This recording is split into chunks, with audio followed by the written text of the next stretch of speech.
Okay, hello everyone. And I've renamed this a bit, called Rigging the Game, and I will do some number of these webinars, maybe lots and lots, but we'll just kind of keep going together casually.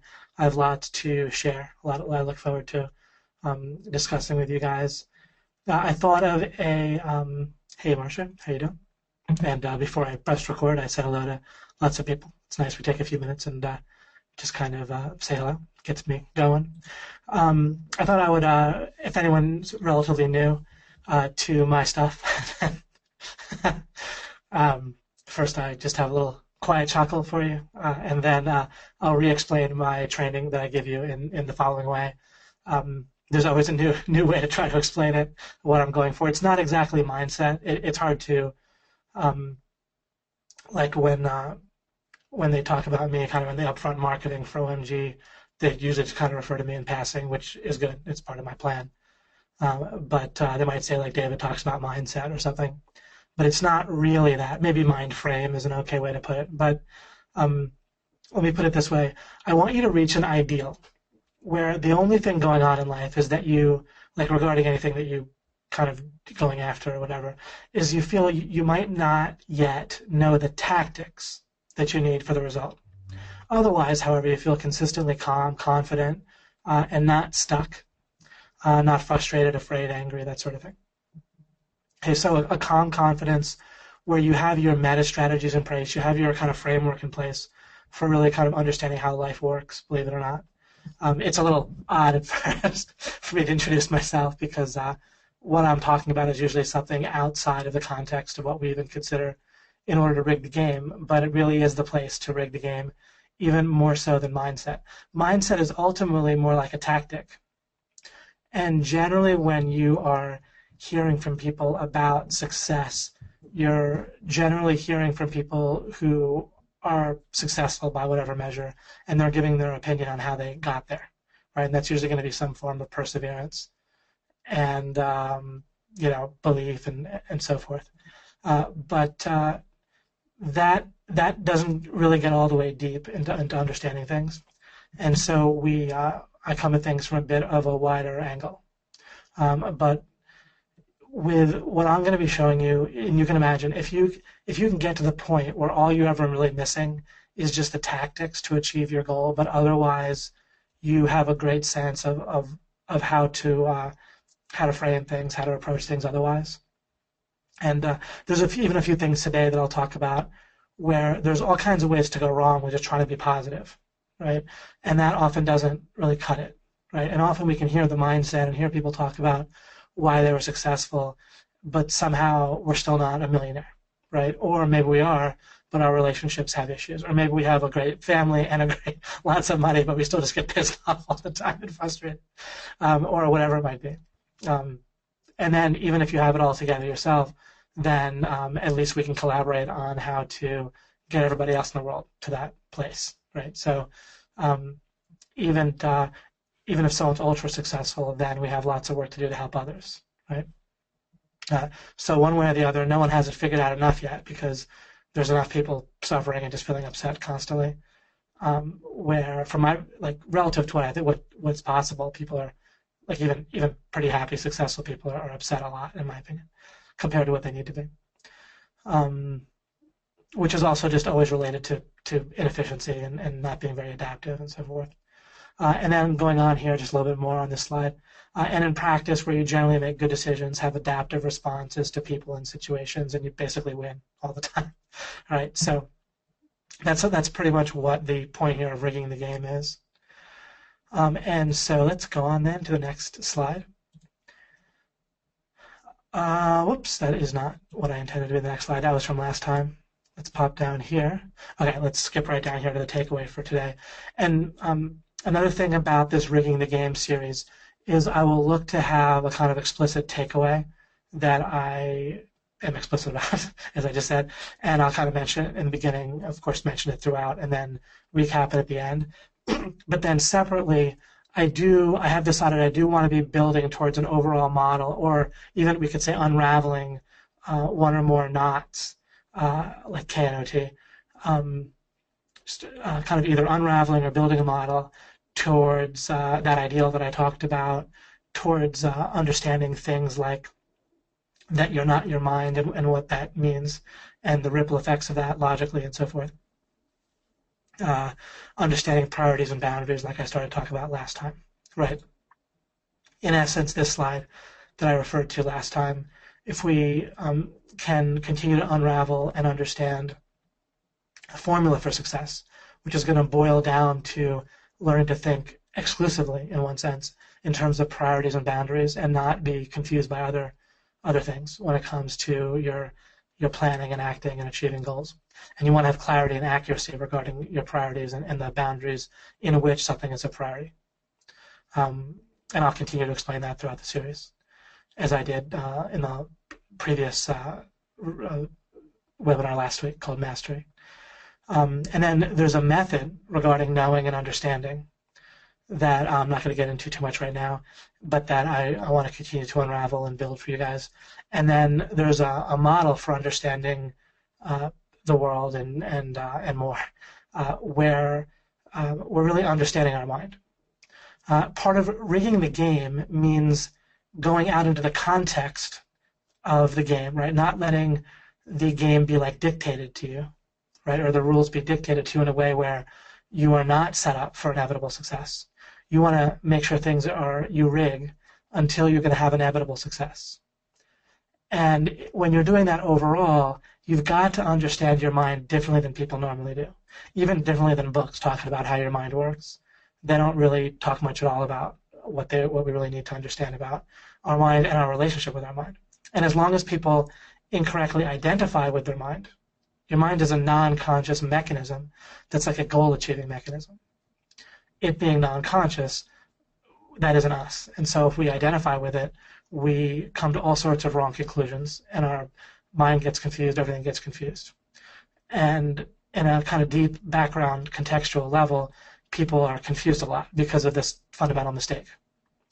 And so we want to steadily rebuild for ourselves a model of how things work with ourselves and our mind that's based on properly distinguishing this. Okay. So let's see, where we go? Okay, so back to the takeaway for today. None of what I just referred to has to be fully understood yet. That, as I said, is something I want to consistently build during this series, and then, but while having takeaways kind of each time as well. All right, so for today, what I wanted to share with you is this, and I mentioned this on the post, right, as well. I wrote here, realize how by default our plans tend to end up like the following. I want to make $10,000 a month, by 6 months from now, or by a year from now, right? Or I want to rank this website, or I'm calling up this person and I want them to buy what I'm selling, or I want them to agree to do me a favor, right? Or I want them to treat me well, right? Or I'm going on a date, and what I want on the date is such and such. What I'm describing is so normal and common that we're going to end up with another question, which is, once we realize how crazy it is, then we can ask ourselves, how could this be so common when David in a few minutes was able to point out, and I can follow David, he's making perfect sense, this is in the future, a few minutes from now, where, wow, that made a lot of sense. Why the heck is the opposite so common? Right, and remember, I also had a slide last time in Mastery when I said important things don't add up, and I gave a few examples that may or may not have resonated with you. But this is a kind of a poignant example of things not adding up. And what I really mean by things not adding up is there's all sorts of things that are, if you look at them clearly, with a certain type of clarity, they're just totally insane. They're totally stupid, and in some cases they're basically evil, or they lead to like evil, or all kinds of predictable bad stuff for yourself and other people. And yet they're really common. And yet it's too pat, it's too simple, and really not helpful, and it's basically not even right to say, oh, people are stupid and evil. And no one says that about themselves. We might say that about ourselves in the past, but it's incredibly rare that someone would want to say that about themselves currently, right? But people are doing this stuff currently, and by our other definitions of stupid, it's going to fall into that. But then at the same time, people just aren't stupid across the board. You aren't, other people aren't. It's not like that. So there's some kind of weird blindness or weird, or basically and to put it even more correct, what's going on is, or to give you kind of one type of answer, is there's deeply kind of buried contradictions that are shared, that are kind of in our common understanding, or even across cultures. There's various contradictions that are held deeply, and those contradictions end up with ripple effects where we end up on the surface and practically speaking day by day with all sorts of important or day by day or both, or whatever things that are going on that are very practical and real and feel important and often are important, where we just screw up in a way where if we step back and look at it properly, we're like, wow, that really was just could have been seen to be totally wrong. There's no question about that. And yet it's really common. And this is one of those things. And so what I mean is by things don't add up is if we refuse to just say, well, people are all just sheep or people are all just stupid, right? Because, again, that's way too pat an answer, and we don't act as if that's really true because there's a way in which it's not true. I don't walk around believing that people are just stupid, right? And if I did, I couldn't act consistently with that, right? People do all sorts of things correctly and smartly, as well as having things like I'm about to point out that are ridiculous. So instead, there's something else going on, and whatever it is that's going on, if it's that common, well, it's got to be in our minds too, right? Some of these deep contradictions, and if there are these contradictions that are leading to these very inefficient, very practically inefficient things, then if we don't have those contradictions, if we can unravel them, then we have a massive advantage, and we can get to the point where things are just constantly rigged in our favor. And hand in hand with that, when we realize these contradictions are around, we can start to stop thinking that things are already rigged in our favor, because it's going to turn out to be a block, and I have a different slide on this, but it's going to turn out to be a block that you're running into right now, where you too often want to believe, and then do believe, because when you want to believe something, it's super easy to then go on and believe it, and then act on it. You want to believe that things are rigged in your favor way more than they actually are. And the trouble with believing that is that it prevents you from actually rigging things in your favor. And a lot of what passes for positive thinking, and I'm not really criticizing gurus here necessarily, it could be just a misinterpretation as well, right, of what they might be saying. But one way or the other, what people act as if and think as if positive thinking is way too often telling themselves and acting on the belief that things are already rigged in their favor, when in fact it would be far better to recognize that things were not already rigged in their favor, but on an even broader context, the world is rigged in a way that you can rig things in your favor. Understanding that and actually approaching situation after situation, target after target, ideal after ideal, goal after goal, in a way where you start out thinking that things may very well not be rigged in your favor. Then you approach your goal achievement by mostly just rigging things in your favor until you just reach out and grab what you want, basically, if that makes any sense. You can imagine this, often it's very easy to picture what I'm saying in terms of dating. If you go into a date thinking you're already God's gift to the gender that you are dating, going on a date with, right? Then is that really, that might sound like positive thinking, right? You look in the mirror and say, man, I am a hottie, I'm a badass, the person who's going on a date with me is the luckiest person ever, and they're just going to start drooling the minute they see me, right? That, I might be a little bit exaggerating for humor there, but some form of that is what generally passes for positive thinking. So, and you see how what I'm saying there, I know I haven't really read what's on this slide yet, but I'm on a bit of a roll, so let's go with it. So you do what passes for positive thinking. What are you saying? You're basically acting and believing on the idea that, which is believing is acting on what you act on. So the idea that things are already rigged in your favor. And you can already probably see how on dating, that's a lot going to backfire on you. Now, in one sense, some people or lots of people like confidence. But let me ask you this. If you genuinely rig things on in your favor contextually properly, do you think you'll have a different type of calm confidence that is even more effective than if you just are already convinced that you're already God's gift, right? You see? So you can get confidence a different way, and it's going to be a less manic and more reliable confidence that isn't going to be subject in the same way to feedback, which will cause another positive spiral for you, right? Where you won't need feedback. Instead, you can, which makes you seem needy and unconfident, right? So, yeah, if you're not going to rig things in your favor, then I guess you might as well just tell yourself you're awesome already. You see? So once you assume that there's no such thing as really rigging things in your favor, then that's where it comes from. You see, people start out by assuming away so much potential context that you could examine in life, including the greatest example of that, or one of the greatest examples, is what we're doing together, right? Everything I talk about is outside the box, right? There's like a box that generally people talking about mindset and motivation and the mind take you from the normal box to outside of that, right? And that's pretty cool. And that helps. And then I'm basically outside of that box, right? So, but then we know that people don't normally have these sort of webinars and talk in the way that I'm talking. And so people, what that shows is that people's minds in general are not examining the context. And we'll take a look at more about why that is a little bit later. But once you assume that away, once you're not going to look at the greater context, and I'll give a hint now.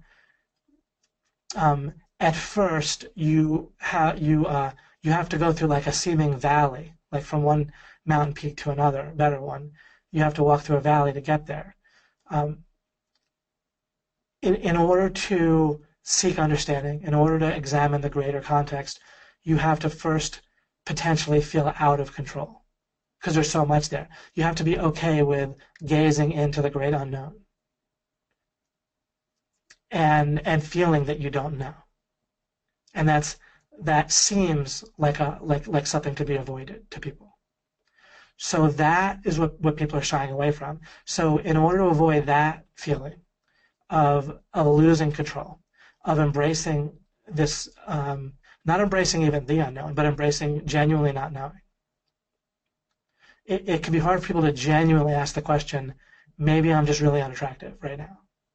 Maybe I am basically pretty stupid. Maybe I act in all sorts of evil ways, right? That isn't something that normally people face. And you can either feel or at least pretty easily imagine someone not wanting to face that. And people must not want to because they don't, right?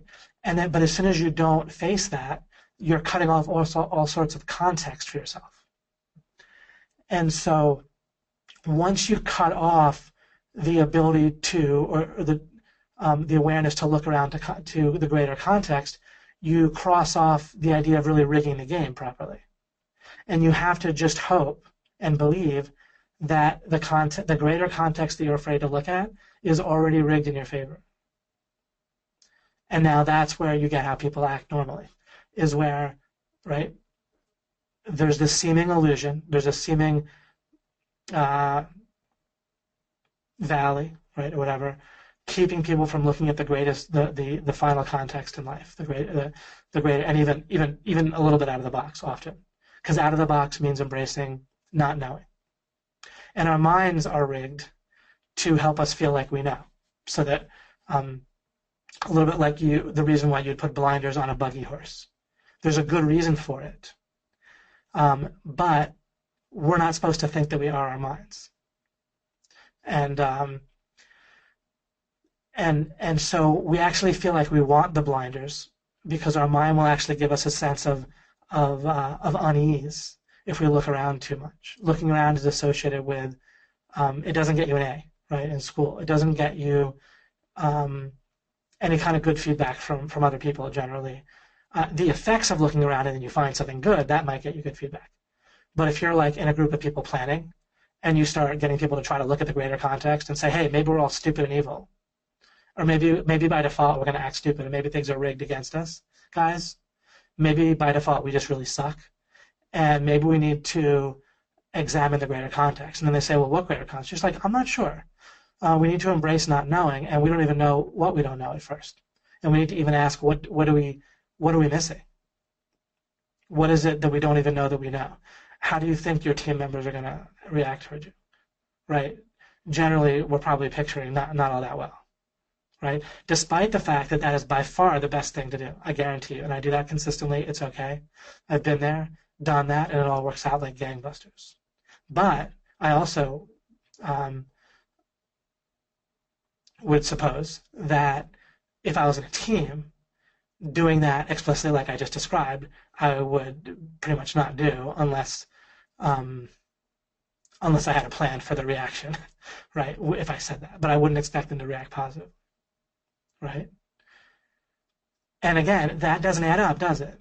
The thing that, like, stopping and saying, wait a second, maybe the greater context is not rigged in our favor, that would be met with a lot of social disapproval from your teammates or from your spouse, right, potentially, right, in a team marriage, right, or whatever it might be. Or if everyone's picturing everyone's teammates reacting that way, maybe we also can come to the conclusion that we would do the same thing, right, if we were on a team and someone else said that. So that means our minds are doing that to us on some level, to some degree, right? Maybe we'll change that today. But you see, so there's this wanting to avoid the greater context, which then leads people to the conclusion that they need to be confident that the game is rigged in their favor, or else they can't put one foot in front of the other. They'd be too depressed. And then people who succeed anyway, they get interviewed or they do a product on how to succeed, and what do they say? Think positive, believe you can do it, right? Believe this, believe that. Because what? Things were rigged enough for them that they, through effort as well, were able to get to a goal, right? Of course, plenty of time, things end up being rigged well enough that you achieve stuff in life. But that's not inevitable success. That is, sometimes you succeed, sometimes you don't. You don't know what it's going to be, and you're worried a lot. Because in the back of your mind is that, or really more like in the front a lot, is, and you might not phrase it this way, but is a fear that things are not rigged so that you can succeed even if you put a lot of effort in and a lot of resources. You're afraid of that. And so what does that mean is you need to dumb down your ideals, your goals. As a matter of fact, people hardly even think in terms of ideals. And then once we start dumbing everything down, then we don't even want to think really about goals because we think we have it kind of figured out. Okay, think positive, persevere. Right? But all of that, again, assumes that things are rigged in your favor. Rigging the game isn't that complicated when you finally get around to embracing the idea that you want to consistently think and act as if things are not rigged in your favor on a local scale, inside the box you're already in. But understand that ultimately things are rigged so that if you seek understanding, you can rig things in your favor. And then how do you know that when things are rigged in your favor enough? Well, basically when you can, metaphorically, but when you can just go get what you want. Just reach out and grab it, basically. And then if you're not sure, then no problem. One of the ways you can poke around and seek understanding and rig things is you think, well, maybe now I can reach out and grab it. So you go out and see how that works out. You see, but once you're looking at things overall in the way that I'm talking about, then if you're going out to meet a potential client, if you do not yet know if things are rigged in your favor in that box, for that target of getting that person to become your client, right? Then so we'll go out and see. If they're rigged in my favor, then it means I go there and I make the sale. And if they weren't, then I find out they weren't, and then I know to keep rigging. And you see, if overall all you're really ever doing in life is rigging things in your favor in the greater context, and the greater context can also include things right in front of your face. Right? I'm just saying anywhere in the context, right? You rig things in your favor. But often it won't be only right in front of your face, right? It's not only typically just you need one tactic. Sometimes it is, though. It might be that everything else is rigged enough in your favor that you get one more tactic and you go do it. and it works. But then the next local instance where you're meeting with someone else, it might not be rigged in your favor. And what people will do is they'll come across situations where things were rigged enough in their favor and they'll have a success. But then they'll just go back and stick with hoping that things are in the future rigged in their favor, and they'll pull out a template. They'll do the same thing they did last time. They'll stop being creative. So it's like people have this goal for things to be automated, to stop seeking understanding. And as I said before, we keep getting pulled back into this norm where seeking understanding is to be avoided. It's a necessary evil or a necessary inconvenience that we only do when we absolutely have to. Instead, if you see how the opposite has to be wrong, if you see how I'm building a case that one way of doing things has to be wrong, has to be, so that we know to do it the right way. And what has to be wrong is to have this ideal where hold on a second. In essence, where things are prematurely rigged in our favor.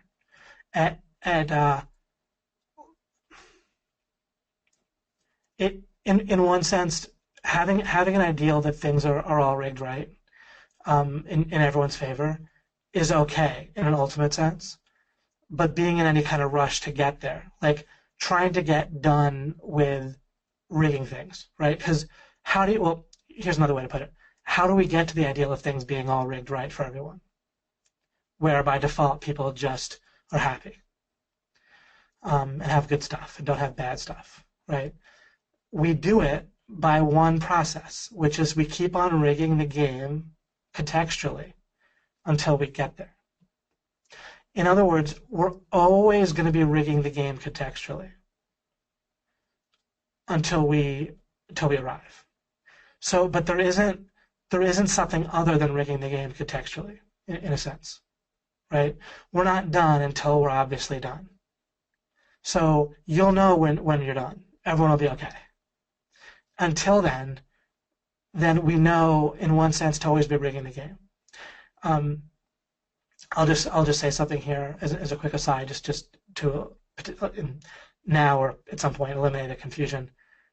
You can kind of get into a situation where, like when you're talking to a potential client, just like watching a movie, you could be identified with that situation, with yourself, your body, your brain, your mind, and all that.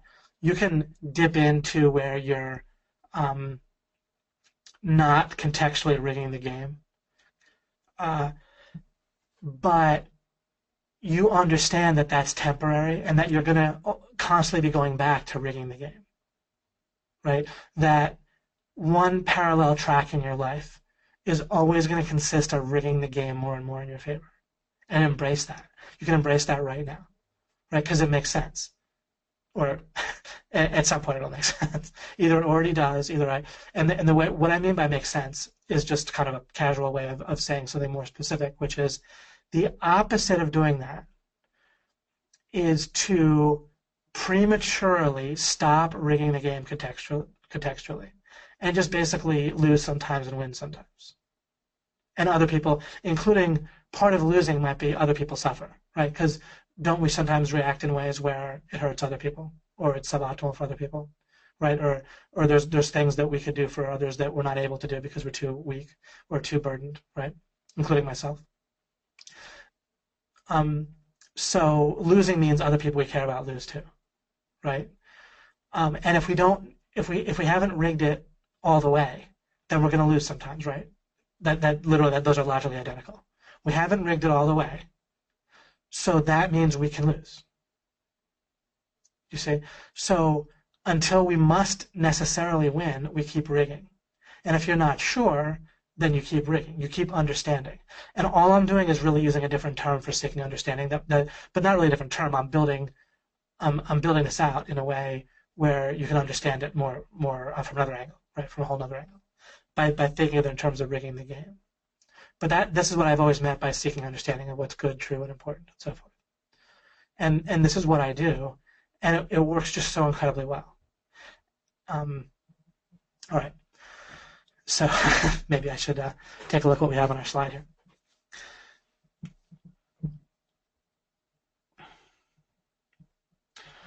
So let's start again reading what's here. So the takeaway for today: realize how by default our plans tend to be like this.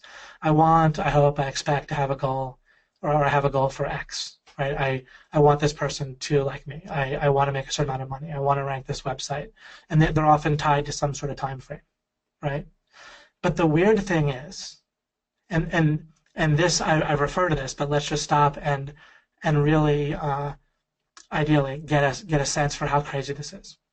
We so often don't have a clear, explicit plan that's just as attractive if we don't hit the target. You might say, well, shouldn't it be more attractive to hit your target than not? Sure, in one sense, but in another sense, if I talked about gratitude and curiosity, right? That's yet another angle on the same type of thing, right? Certainly, if you hit your target, you can feel a sense of gratitude, plus you'll have resources to do the next thing. But the gratitude is because it all isn't rigged yet, right? Like fully. And so whether you hit your target actually is basically a matter of luck. You say, well, Dave, what about hard work, effort? Well, effort's internal conflict, nothing besides that, right? Remember, the default is not you just stare at the wall, right? You're moving around doing stuff. So it's not necessarily effort just because you're talking or acting or typing something in your computer or whatever. Effort is just internal conflict. So, and you're not your mind, right? Your mind does the work, your body does the work. You can identify with those things, but it's not you.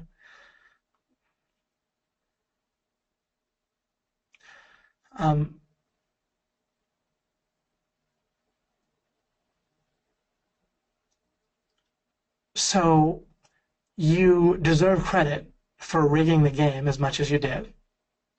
And then if you didn't have it fully rigged, and we basically don't, I'll give you a hint, we don't have it fully rigged yet overall, right? Then there's some amount of luck involved, and that's why we can have some gratitude.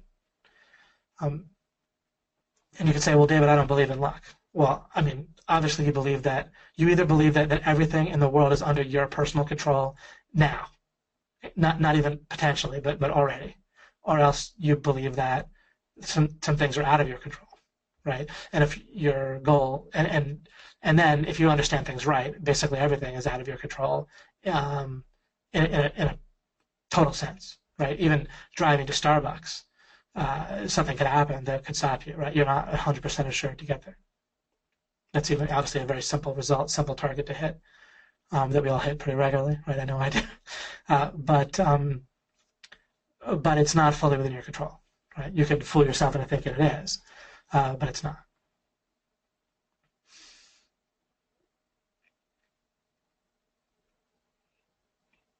So, and you could just think that through yourself, and you'll see that there's that the way things have to be overlaps with what I'm saying, right? That you can understand luck properly.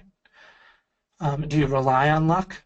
Well, I rely on rigging the game, but then I understand that unless it's fully rigged, then right, then I don't have full control, and then if things work out, then great, right? Then there was some luck involved, right? That the opposite has to be wrong, right? It must be the case that you had full control if there was no luck involved. It's a nifty thing to believe for some people sometimes, right? People want to believe they're omnipotent in some way, shape, or form, and that sells well. But better to think that you can keep seeking understanding, keep rigging the game contextually until everything works out. And again, this works in practice, right? This is how I built OMG. It's how I build my relationships. It's how I maintain my relationships, business and personal. It's how I live live each day. All right, so back into the slide here. So we you know how people will say, "Oh, I planned for that to work." Think about it, but people will really say that, or they'll say the logical equivalent all the time. I mean, you could probably catch yourself almost every day with some form of that. Oh, I expected this person to show up. Oh, I expected that to work out, right? Or I expect to get this done by this such and such a deadline. Full stop. The problem there is not that expectations or hoping is the problem. See, sometimes people misidentify this and say, oh, well, the problem is you're hoping. Instead, you should say, I am going to get it, not I hope I'm going to get it. Or, or whatever. Don't say I wish, say I will. That's what I'm repeating stuff. That's not advice I'm giving you. But that's all some form of just saying, of reverting back to, oh yeah, things are already rigged in my favor type of positive thinking.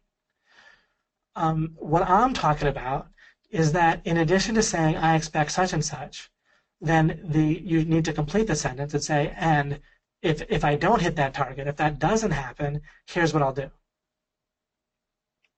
You might say, well, David, do you always do that all the time? It's not really about whether you always do it all the time. It's that if you're running into this happening, then you can even, Cotton talked about going back in time, you can stop and really fast reframe things. And how would you have planned it, right? If the person doesn't show up and you're expecting them to show up and you forgot ahead of time to, in a split second, say, okay, I'm going to go here, and if they show up, I'm going to do X, and if they don't, I'm going to do Y, right? But then if you forgot, you just reframe it, right? And you kind of go back in time, so to speak, in your mind, as if you had done that. And that works. And it's simple, right? So what goes on constantly is our brain, our mind, which are not exactly the same, but for plenty of purposes, I mentioned them both in the same breath, just to cover both bases. Gets stuck. Our mind gets stuck, and it gets stuck a lot, but it never needs to get stuck. It gets stuck for predictable reasons, and as you continue with me, you'll understand that better and better, and you'll look at life in one way of looking at life and interacting with your life is, in one sense, boils down to interacting with your mind, right? Everything else kind of flows from that. And so you will more and more fully operate in a way where in one sense, one of the primary things you do is make sure your mind isn't stuck. And mostly you do that in advance. But if you catch yourself where you didn't do it properly in advance, then again, you just reframe it as if you had done it in advance. Not that hard. So if you hope to make a certain number of sales on a product launch, or if you hope when you do a post that people will respond in a certain way, or if you hope when you call somebody up, they'll respond in a certain way, you go on a date and you're hoping for such and such, then you add, and if that does not happen, I will do whatever. And you'll say, well, David, what do I do? As soon as you ask this question, just with the right general understanding, it kind of answers itself. No matter what your answer is it really going to be that I'm going to go to pieces? Now, actually, people will very consistently be like, well, I'm going to get upset if such and such doesn't happen. And people really say that. Now, this is one of those things that doesn't add up in life, because those same people can tie their shoelaces and generally function in life, and they're like often an adult, which means they survived until now. And yet, if you look at it a certain way, can you even fathom how incredibly stupid that is? Literally, the plan is such and such will happen, or I will get angry. So they're planning to get angry, upset, and stuck. Now, that can come from when you're an infant, I'll get fed or I'll cry, and then cry brings someone else to come and take care of things. So now we can see another insight, because a lot of these mistakes we can track to what does make sense for an infant. When you're an infant, you actually do behave as if things are rigged in your favor, right? You either get what you want or you go nuts, and then someone feeds you or otherwise takes care of you, right? So things are pretty well rigged. If they're not, you'll just pretty much die. So deep in your psyche, in your brain, in your mind, whatever, is that things are rigged. That was your first experience of the world. And then but now that's completely and utterly maladaptive and beyond stupid. Because things are not rigged for you to constantly succeed. You're not always in the box you need to be to get everything that you want and feel perfectly happy and to help everyone else be the same, right? it's not all fully rigged for that, where you just behave automatically and all your default responses and default thoughts, right, are going to make you completely happy and successful. So you're not already in that box, right, presumably. If you are, let me know. I'll do the margarita thing. I'll go sip margaritas and wait for you to take care of everything, including me, right? But if we're not in that box, things aren't fully rigged, then we want to, again, stop thinking that things are rigged. Let me bring this home in a simple way with conversion and sales. People so often bring in like templates, and they so often will do like online sales especially, well, really both, really person-to-person sales, online sales, whatever, meetings. They'll really not prepare nearly as well as they could. And they'll constantly go into the situation hoping it'll work. And what they'll also do is pull in a template, either from their own mind, or they won't on purpose pull in a template, but they'll get there and they'll just wing it, which means that your mind is pulling from its past. Like non-prepared responses and stuff is just pulling from, your mind will automatically pull from whatever, its existing model, right? Which is what the same as pulling from a template. So people will use something that works somewhere else, or they'll wing it, which is pulling from a template that your mind just comes up with the best it can. And they'll just hope it converts on a website or in doing sales and so forth. And then people will constantly be tongue-tied or confused, or they'll do something online and it won't work and they'll feel stuck. Right? And again, what will they say? Oh, I hope for that to work. Right? That was my plan. My plan was for plan A to work. My plan was to hit the target. Hitting your target's not a plan. Right? Rick McAvoy had that great question that really helped in Alchemy early on, where he was talking about how he was taught about achieving goals. And toward the end of the question and the process that he outlined was, you make a step-by-step plan to achieve your goals. Well, generally, people's step-by-step plan consists of what I'm talking about here in the wrong way, which is first we're going to hit this target, and then we're going to hit the next target, then we're going to hit the next target, right? In other words, we're going to do this step, and then we're going to do step one. Then after we do step one, we're going to do step two. And then after we do step two, we're going to do step three. Well, like, what if you just don't hit step one? You can say, well, I'll keep persevering until I do. Well, what if you're not in a box that's rigged for you to hit step one, right? You can keep persevering within that box, and you're never going to hit it. You see, when you think in terms of being rigged, you're getting your box more and more right. You're not going to have any problem. You see, your mind is already rigged to do a certain thing, which is to succeed within the box. It's another great way to think about it. You are always if the result that you want is inside the box that you're currently in, once you're done rigging or not rigging it, or at the stage of rigging that it's already done, and adjusting the box and opening up the box and, climbing out of the box and doing something and, somewhere else. But once you're in a place where it's downhill to get what you want, you'll get it. Your mind will do that already. And this is yet another reason why understanding conceptually that you're not your mind allows you to think thoughts like that. You don't have to worry whether you'll achieve something that is pretty easily achievable, because you just basically will, right? For yourself, relative to the box that you built, and the context is another way to put it, right? If the context is in your favor enough, you'll just achieve your goal. You don't have to worry that you're going to somehow be paralyzed by seeking understanding and not achieve your goal. It just won't happen. Think about a person that you are trying to have a relationship with, including that you're trying to maybe sell them on something. If you keep on seeking to understand them, and then seek to understand contextual factors like yourself, your product, or the value that you bring to a romantic relationship, which is similar to a product in a sense, right? Maybe your business as a whole, if it's a business thing. Maybe some other similar parallel context that might relate to romantic relationships as a whole. If you keep understanding that stuff, do you think you won't then go and have a better and better relationship and be more likely to succeed?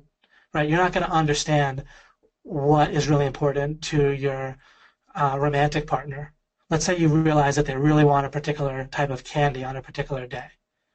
You're not going to sit there paralyzed by seeking understanding and not buy them the candy, right? There's no danger of that, so you don't have to worry about that, right? So you're always going to just go and get stuff that you understand how to get. So again, nothing I'm saying is going to lead to any sort of supposed paralysis of information paralysis or perfectionism in the wrong way. And I talked about, someone asked a good question about perfectionism last webinar, and I talked about it, right? When you're accurate about the target you're trying to hit, then you do what you need to do to hit your target. If you're over hitting your target, if you're hitting a bullseye when you don't need to, then that's the wrong type of perfectionism.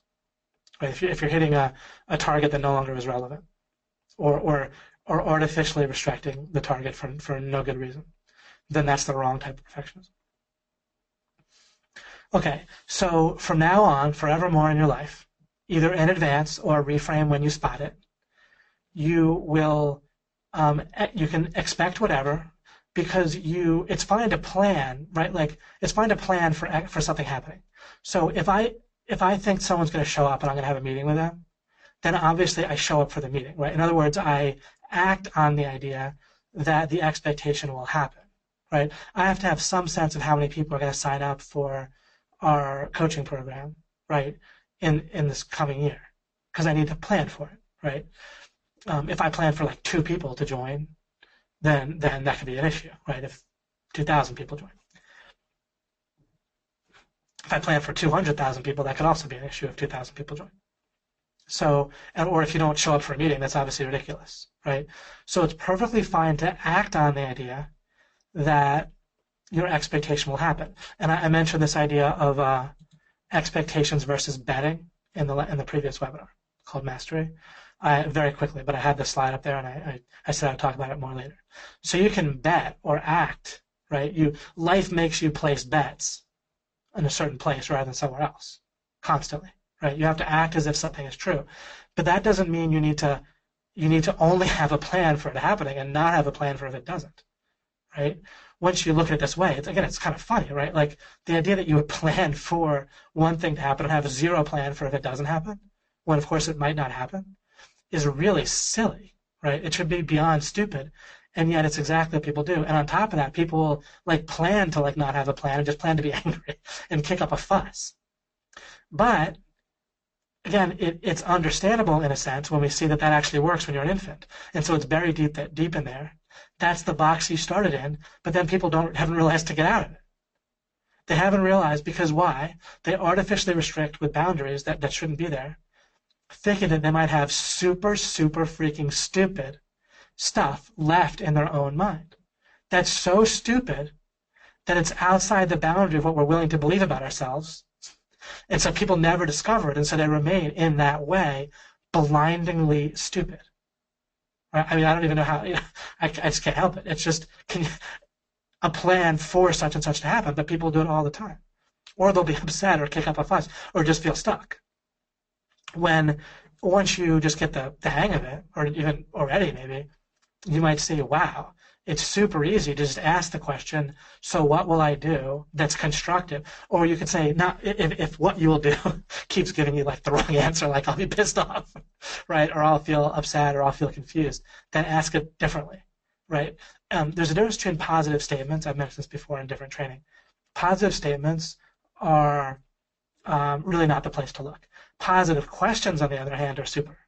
So ask a positive question. What would be the most adaptive response if X does not happen? Is one way you could phrase it. If I was super awesome, if I was cheering for myself in a movie and advising myself, right? What would I advise myself to do if X doesn't happen? Right? What would be the most adaptive response? If I was in a peak state, what would I do? Right, however it turns out. Once you get the hang of it, you probably don't even need to put it that way. It just becomes kind of obvious that once you get used to not kicking up a fuss, then you develop such a calm confidence overall, right? The more you're used to, okay, you're always rigging the game, right? It doesn't really matter how things turn out in the moment, unless you artificially rush yourself, which is, again, planning for failure, right? I'm going to achieve $10,000 a month by 6 months from now. Or what? That's your plan? That's not a plan. That's just like a target. And why does the target need a date? As I said last time, if you want to move it up and be more faster, then just prioritize it. Expand the region in your life, the priorities, the boundaries. Sorry, I didn't mean to say priorities there. Expand the region, like the metaphorically the geographic region in your life. The parameters, the boundaries on when achieving that result is going to be a priority. Right? Maybe these holiday stuff with your family, that eats up a lot is less of a priority, which means you might need to make feeling guilty or ashamed in front of your mom less of a priority than hitting $10,000 a month. But you may have to choose. You may never, ever hit $10,000 a month if not feeling ashamed in front of your mom or your spouse is a priority, or in front of a potential client, someone you're trying to sell.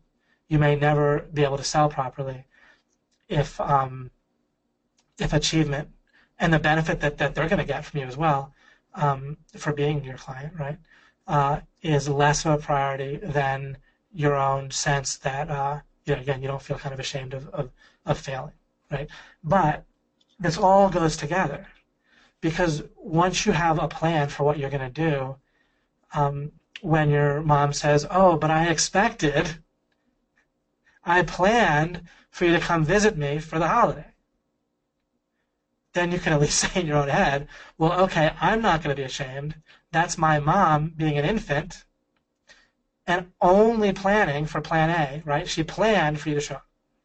Well, why didn't she plan for what if you didn't show up? Right?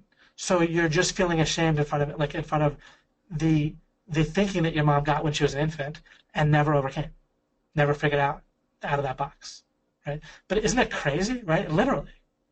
And if your parents think that way, then maybe you do, right? And then maybe we want to, do things right. So forevermore, there you go. And so I'll go on with this slide. So okay, when I say our plans, the concept of plans and goals are blurred together, plus ideals and targets. So I'm building different meanings of goals, plans, ideals, targets within what I already told you. I use the words with different usages, and I built the meaning of them out of scenarios in a way that makes different sense. Targets are like stepping stones on a way to an ideal, right? If you're going to meet with a client and your target is to obviously make the sale, right? Potentially, but it might be that you come to understand, and this is straight from Jordan Belfort, right? One of the real Wolf of Wall Street, right? Who spoke at our event. In his straight line selling, you don't even want to sell to everyone, right? Some people aren't good people. It's not a good match. So even that target, so even then you can frame things constantly in terms of understanding. But by default, like all things being equal, you'd rather make the sale, right? That's the target when you go. That's the reason you're going to meet with them, is to make the sale. But then either you hit the target, or you find out that particular target is no longer a stepping stone on the way to your ideal, and then you drop. Or you find that they are going to be a great person, they would really benefit, and you would benefit if they bought, or at least it's not obvious they wouldn't, but they still don't buy. So you don't hit your target. Jordan talks about that too, is his system in just with his topic takes this into account, where there isn't a part where he's like, and then you go to pieces, and then you just break down and cry, or you're just stuck, right? With his system, there's a way that you're never stuck. You always have a plan for, okay, if they buy, and he basically doesn't even expect them to buy, right? Like especially the first time you try to close, he doesn't expect, like it's almost a shock if they say yes. But then you just keep on looping in different ways. You keep on coming back around and then checking, right? Giving another reason, or trying to hit it a different way, and adding a piece of evidence, and getting to more and more certainty. So there's always a plan. So either they say yes, or you do such and such. It isn't you hope they say yes, or else you go to pieces, or else you're stuck, or else you're upset, or else you feel confused or helpless, or crying or whatever, right? Or lack confidence, right? And so you have a great confidence. If you go on a date, you understand what the target might be. Of course, you'd rather meet the person, you'd rather hit the target where it turns out that they're anything that you would feel gratitude for, right? That's plenty. That's all you need to understand. Sure, I'll feel gratitude if it works out now, right? I understand that I want this person to be the person of my dreams and for them to feel the same way about me, and then we go on and build a great relationship together. Right? But if that doesn't happen, then you also understand how you're going to act, and then you will optimize the date, right? You'll seek understanding to find out whether they're the right person, and you'll act in a calm and confident manner and so forth. So you'll constantly act and do things that are most adaptive and efficient towards your ideals and your stepping stone targets in the first place by having the plan for if you hit it, and that's what you're acting on, right? Plan A is, your expectation is what you're placing your bet on. But then you understand that the bet just might not turn out that time, and you know what's going to happen then. And then you're curious, right? You're curious about what? How to keep rigging the game more in your favor. And maybe you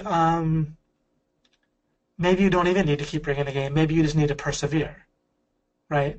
But again, that's not going to be very confusing. If you look to see how you can rig the game more regarding dating, it's not going to prevent you from going on dates, right? So you'll keep on persevering. You'll keep doing the same thing. You'll keep on putting one foot in front of the other. Maybe you're already in the box, but you haven't gotten the tactic yet, or you just haven't met the person yet, or whatever, right? You haven't ran into the person who's going to be your client yet, but you have everything else in place. Your sales pitch is solid, and your skills are good, and so forth. But you'll obviously do that anyway. I'm not saying don't do that, of course, right? Anything that, when you use logic, it'll help you to understand what I'm saying. It's not going to contradict what I'm saying. But then separately, there's a parallel track where you keep rigging the game more and more in your favor, right? And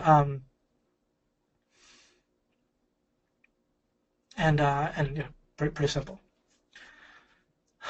Instead, our plan should involve targets and ideals and what we'll do if we hit the target. I'm reading from the slide now, right? And what we will do if we don't.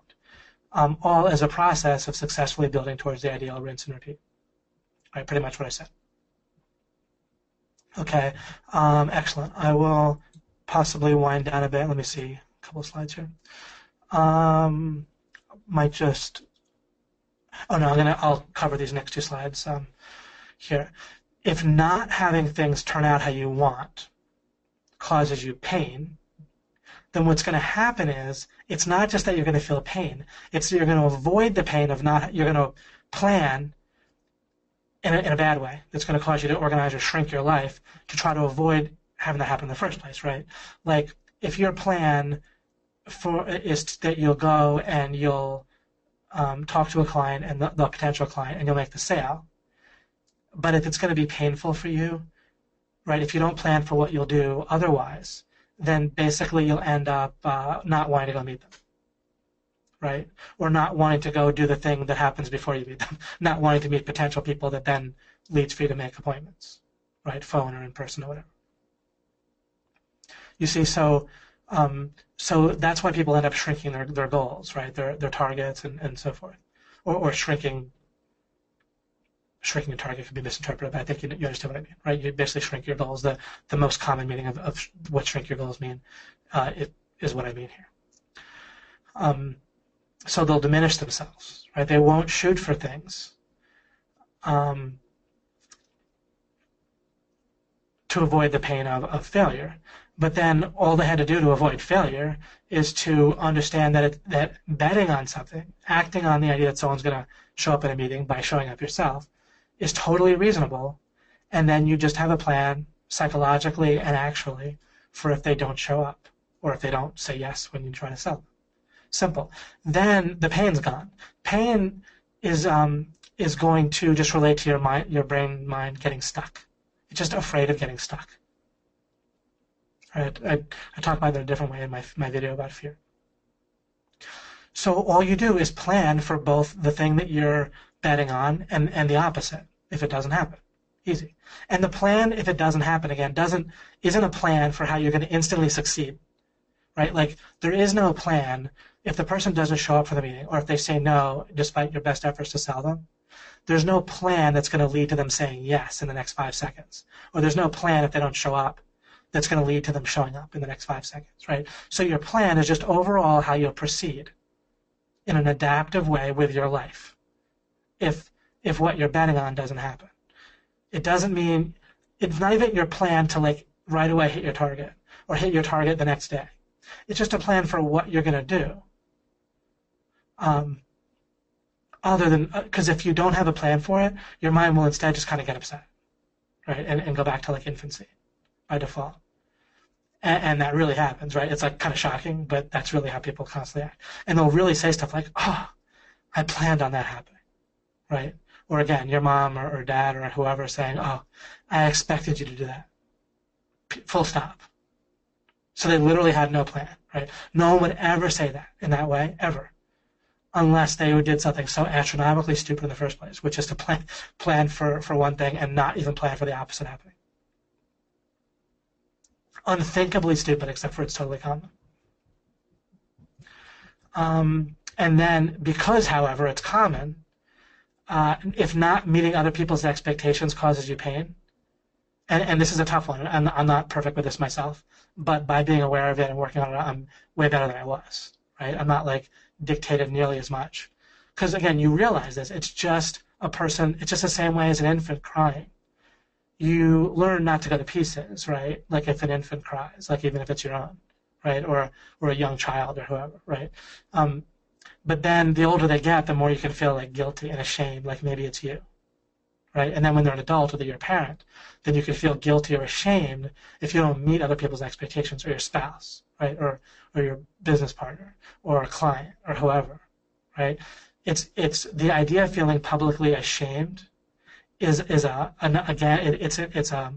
one way or the other, it's deeply within our psyches, however you trace how it happened, right? And so, but the trouble is, if we can trace another kind of logical sequence here. Well, so this is how people manipulate each other.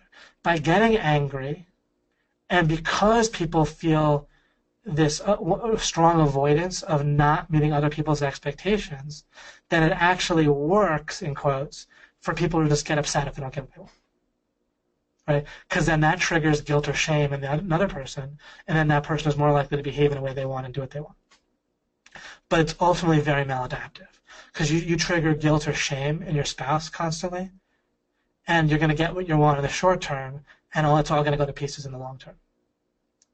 Right? And then you're going to train them more and more to do it even worse themselves to you, and you get in a cycle, a downward spiral of guilt and shame to behaviorize, get the behavior you want out of the other person.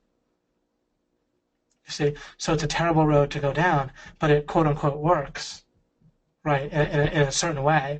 And so it gets programmed in there when you're an infant, in essence, or it starts out there and it works when you're an infant, and then it continues to work because of guilt or shame in the short term, but that's good enough for your mind to associate it with working, and then you don't realize how you're poisoning your relationships in the long term by having these expectations where, you can place bets, and you can have contracts with people and so on and so forth, but then have a plan for when they don't fulfill. And think of the plan that's most adaptive in the short, medium, and long term. It's not always super easy, right? What if you have a agreement with a business partner and they don't meet your expectations? But what I do is I already kind of have a sense in advance of the sort of boundaries within which I expect them to operate. Within which, if they don't operate, then I'll look to sever the relationship. But that doesn't necessarily match with what they themselves are saying, because people overestimate, they oversell and overestimate all the time, right? And people say when they're going to do stuff, and it always takes twice as long. So if you're going to go to pieces over that just, again, it doesn't make much sense. Or if you're not going to go to pieces, but if you're going to sever relationship over and over, even if you yourself feel fine, but you're like, oh, that person is not good enough because they said they would do something by this date and it took up twice as long. Well, you're going to have a real restricted number of people you can work with at that point, down to pretty much zero, right? So that's not very adaptive. So you want to get a sense of what you're going to do and the real boundaries that you have. And if you find real boundaries should be discovered based on good thinking, not just willed, not just dictated. Dictated boundaries are weak. They're not non-discovered boundaries. You can't just decide what boundaries are going to be, because that's not clarity and accuracy. You need to have clarity and accuracy regarding boundaries consistently. When you discover a boundary that makes real good sense for a real objective good reason, it's easy to uphold. Other people have confidence in you and they understand. If they violate the boundary, they have a sense of you come across as kind of a strong person worthy of respect when you uphold real boundaries. When you uphold arbitrary boundaries, And arbitrary means there is a justification, but that justification itself doesn't terminate with a real justification. So you can have a reason for an arbitrary boundary, but that reason doesn't hold enough water. And I can hear people saying, can you give me an example? I'll let you, if you want to, you can easily come up with scenarios and work that out for yourself. The difference between arbitrary boundaries and real boundaries. And it's not just laziness. It's and I'm not no vindictiveness or anything or whatever. But just once in a while, I don't want to give you closure or do it for you. A lot of time I will. But that you can do for yourself if you want to understand the difference between boundaries that truly make sense, because the opposite is clearly. I'll give you more of a hint, because the opposite of having that boundary really doesn't make sense.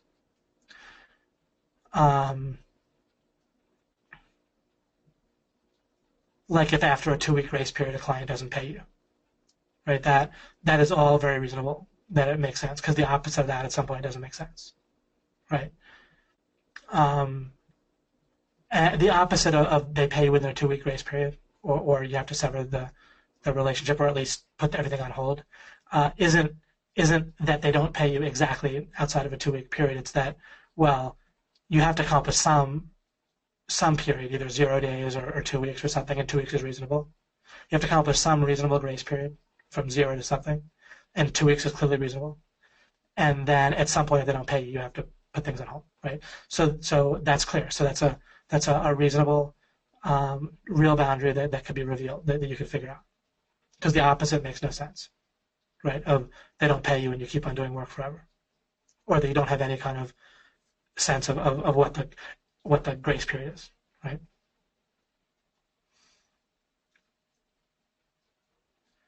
But you could come up with your own scenarios and see the difference between an arbitrary boundaries, which people do a lot. Normally when people come up with quote-unquote boundaries, they just come up with something and they justify it, but it's not, they haven't really thought it through enough so that when the rain comes, right, when it gets tested, it's too weak.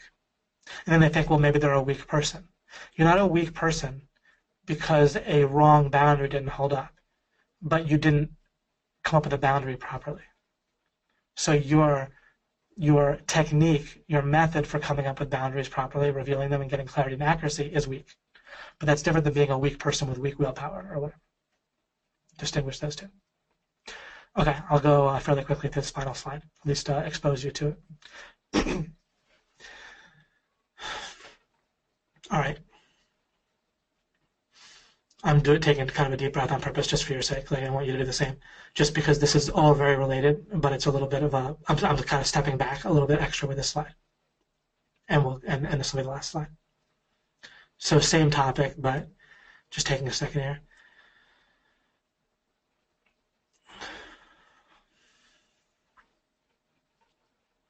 All right. Suppose a game, so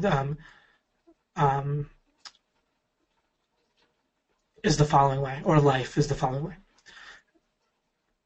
Bad ideas, some potential tactics, some mindset, some decisions or priorities, they seem, things that turn out maladaptive or whatever, they seem right. Suppose that was the case, right? Of course, it's going to turn out that this is the case in life. But for a second, let's just suppose it. Let's step back from ourselves, step back from everything as best we can, and just say, suppose it was put to me explicitly the following. Listen, here's how it's going to, or suppose I were to give you a drug. This is a great way to put it, actually, great scenario. Suppose I give you a drug, and I say, this drug, when you take it, for the following week, bad ideas, bad tactics, bad decisions, bad state of mind, they're going to seem right. But they're going to be maladaptive, they're going to hurt your life, but they're going to seem so smart when you take this drug. And good ideas will seem bad or unimportant, or good or important things will seem unimportant. Okay, that's another way to put that. Good ideas often seem bad, important things seem unimportant, unimportant things seem important. Plus, you're not going to notice this. Plus, something is going to keep making number one about the idea that bad ideas. The idea that you'll have ideas in the next week after you take this drug. They're going to seem so right. They're going to turn out wrong. You could have reflected and seen that, but you won't. Instead, you're just not going to notice. You're going to more strongly want to believe that you're already smart and right, and your brain is getting it right. And so you're going to rather convince yourself that that you didn't have the bad idea in the first place. You're just going to kind of not reflect. You won't like reflect, see the bad idea, see it didn't turn out necessarily, and then say, oh, but it was good after all. You might sometimes, but mostly you'll just ignore it. You won't reflect. You won't stop and see whether you thought things were going to be one way and it made sense and then it didn't turn out well. So every new time you have an idea that seems right, you're just going to go with it if you take this drug. Well, first of all, you wouldn't really want to take that drug, right? But that's already going on. So that's already the state that we're in basically right now, right? Isn't it the case that sometimes something, you'll have an idea or you'll respond to someone in the moment, or you'll feel a certain way, you'll have a mindset when you wake up or after something happens, or a tactic will seem right, but it's wrong, right? Again, think romance and dating, right? It's a good place to find lots of bad ideas that seem right, right? Or at the very least, all kinds of mediocre people are becoming millionaires, right? I'm not actually saying that or not, but kind of at least seems that way. And if we're not, then, or not yet, then something's seeming right all the time, and yet it's not getting us to be a millionaire, and yet if we want to, I'm not saying you should or shouldn't want to, but plenty of us on this want to be, right? And so something's seeming important, but it's not to become a millionaire, right? And we're doing it, and so on and so forth. So bad ideas are seeming right, and then good ideas are seem bad, right? Sometimes something was a good idea, but it didn't seem right to us, right? And plus, the same bad ideas keep occurring to us and seeming right, and then they're not. If things are that way right now, if they're rigged that way right now, then isn't that in and of itself super important? And isn't the fact that people aren't treating what I just wrote, number 1 and 2, the wrong rigging as important? It isn't the fact that things are rigged that way in and of itself super important. And so there's another, in and of itself, that's an example of something super important, the way it's rigged all wrong from a certain point of view. I'm not actually saying that God screwed up. That's not the case. There's a whole reason why it is this way to start with. But, as I said, if things were fully rigged perfectly, so that then you'd just be we'd all be in a state of bliss, that we wouldn't have free will, functionally speaking. We couldn't love, there wouldn't be abundance. That's my real quick answer to that. I could go on for a long time, but that's the quick answer. I've explained that at length at other times. So the way God had to make it was that things aren't rigged perfectly to start out, but that ultimately things are rigged so you can rig things. So it all works. But you're supposed to realize they're not rigged right to begin with. You're not supposed to positively think that everything's great already. You're already smart. You're already wonderful. You're already a special snowflake. You just emanate greatness and make things work through your perseverance and willpower and positive thinking. That's absolutely ridiculous. Okay? Instead, you need to face the fact that your mind doesn't have things right all the time, that things are rigged wrong, even at the root of your thinking. Even your meta strategy, right? What's important gets all screwed up, right? And then all kinds of other things seem right when they're wrong and seem wrong when they're right. Given that's the case in the first place, then isn't that important? Isn't that one of our major priorities? Don't we need to carve out an area of our life where we need to re-rig it, right?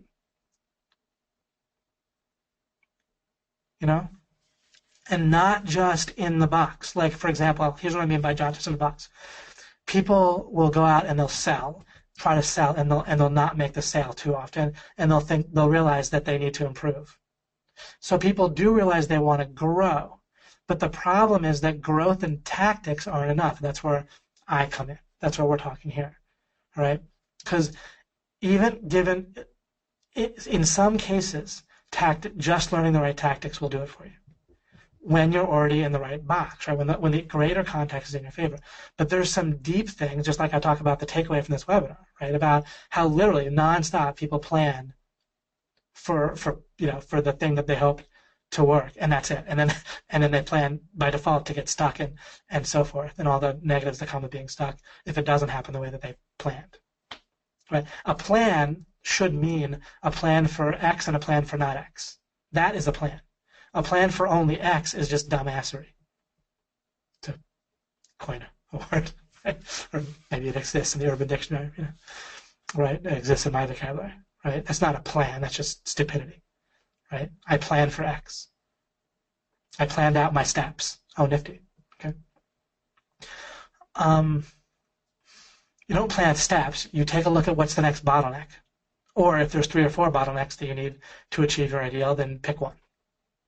Right? Either one jumps out at you, or they're all reasonably equal, and it doesn't matter which one you pick. Just pick one and work on it. If it's business, I told you, product, traffic, conversion, pick one. Make it work and then go to the next. When they all work decently, then start breaking the next bottleneck of whichever one is working the least well. That's how you think, bottlenecks, not steps. Steps are, for the most part, dumbassery. There's some way to maybe think of steps in a way that's okay, but it doesn't matter. And there might not be, but I'm sure something that's plausible. I don't need to go over every counter example and every misunderstanding of what I'm saying and then reply to it and so forth. It takes too long. The overall what I'm saying is very correct. Steps are generally dumbassery. Business plans are generally just stupid. They're basically, we expect this. We expect to make, if we make this many sales and of this thing, and we spend this much on advertising, and this is the overall market share or market, and then we hope to get this much share. It's a bunch of we hope to hit this, we hope to hit that, we expect to do this, we expect to do that. Instead, you think in terms of, again, the elements and bottlenecks, right? Or just bottlenecks. So if the game is rigged like this, I wrote, does it make sense to just dive in and start playing, to get started, get rolling, take action? If so, why? Right? Why does it make sense? Because that's what people do. We hear that, just go take action. Well, taking action's fine. You do it automatically anyway. You're not going to have a problem taking action. Your brain just does that. Okay? Your mind does it. Your body does it. The opposite of taking action is what? Literally standing still and doing nothing. Not one person on earth does that. Right? So literally we're always taking action all the time. We don't have to double down on that. What we can do is we keep rigging things in our favor, and the action and so forth is going to happen all by itself. We remove blocks, we break bottlenecks, and we're fine. Not going to have a problem reaching out and grabbing what you want, or going out and whatever, making what you want when you don't understand how to do it. So you're taking action anyway. I'm not saying don't take action. I'm saying that the action happens automatically by default. Again, the opposite is you just stand there. Okay, you're always acting on the current level of understanding, the current model that your mind has of the world and how to achieve something. You're always acting on that. Doesn't matter. So what you need to do is keep rigging, keep breaking bottlenecks, keep rigging the game. Contextually, in context, that's where your mind is not going to look. You need to keep on making the box better until it's so good, or breaking it open and redesigning it or whatever, until and unless the target gets hit. Then whatever the next target that makes sense is on the way to the ideal, and then you rig things and rig it until you automatically hit that. And when I say automatically, to understand really what I mean by automatically, you have to more to some degree understand what I mean by you're not your brain, but you don't need to really worry about that. Again, because nobody is going to understand how to achieve something they want and just not do it. You're not going to have a problem with that. So you're never going to be paralyzed by breaking bottlenecks or by rigging and rigging. What about if I just keep on learning and learning? Well, obviously, if you're supposedly learning and learning, and you're just watching recorded videos and not quote unquote taking action, then that's not working, and so you rig things better, right? And how do you do that? You go out and do something different, right? I mean, you see what I mean? If you think in terms of rigging the game in your favor, then you're not going to keep watching videos over and over again. You're going to keep watching. You're going to have quote-unquote supposed learning paralysis because you're trying to avoid something. When you're rigging the game, you're getting rid of blocks. You get rid of the block, you'll stop watching videos. That's dead obvious, right? No one actually thinks that by doing nothing but quote unquote learning, they're going to succeed. So it's only an avoidance thing. It's only based on some other block that you'll find and get rid of if you're looking in the greater context without having artificial restrictions on yourself. Seeking understanding is never going to be a problem. It's not the same as being paralyzed, ever. And then I said, this is what I meant when I said things weren't adding up. And what I mean is, this is obviously true in life, right? What's correct, what really constitutes progress doesn't always look like what constitutes progress. And some things look like progress and they're not. Just another way of stating the same thing. Bad ideas seem right, good ideas seem wrong, important things seem unimportant, unimportant things seem important. Sometimes good ideas seem good and bad ideas seem bad, but other times the wrong things seem right? And vice versa. And since that happens sometimes, then doesn't it make sense to start working on that contextually, and in addition to blah, blah, taking action? Of course you're taking action. You're always going to act at the level of understanding you have, so doesn't it make sense to keep building a better understanding, a better model of the world? And your model of the world involves the greater context. And that includes understanding yourself and your mind is pretty much the greatest context, right? Identity and such. All right. And so, as always in these webinars, we're building towards overall in terms of the formula, method, and model, which we continue to do today. But then we have a clear takeaway, which is from now on, your plans will consist of what you bet on and what happens if what you're betting on doesn't happen right away. Could be you sit there and read a book if you're waiting for someone, right? And you have a good book either for fun or to nonfiction that you're reading to help you. Or you pull out your laptop and you're working on something and someone doesn't show up, and then you just continue working on whatever the bottlenecks are. If you think bottleneck is your sales strategy, or if it's your prospecting strategy, or if it's your strategy, if people are too often not showing up for meetings, then that might be the bottleneck. So you work on that, right? That's rigging the game more in your favor to work on your ability to do that. If your bottleneck is that you realistically aren't sure what you're going to do after you get a client, then maybe you need to increase your ability to actually rank websites, right? Or anything parallel to that in your own life that has to do with your product that you're selling. If you're getting people to show up, but then they're not buying, and it seems like they're qualified prospects that could buy, but they're not, then your process during a sale might be the bottleneck. So that's where you start to rig things better, right?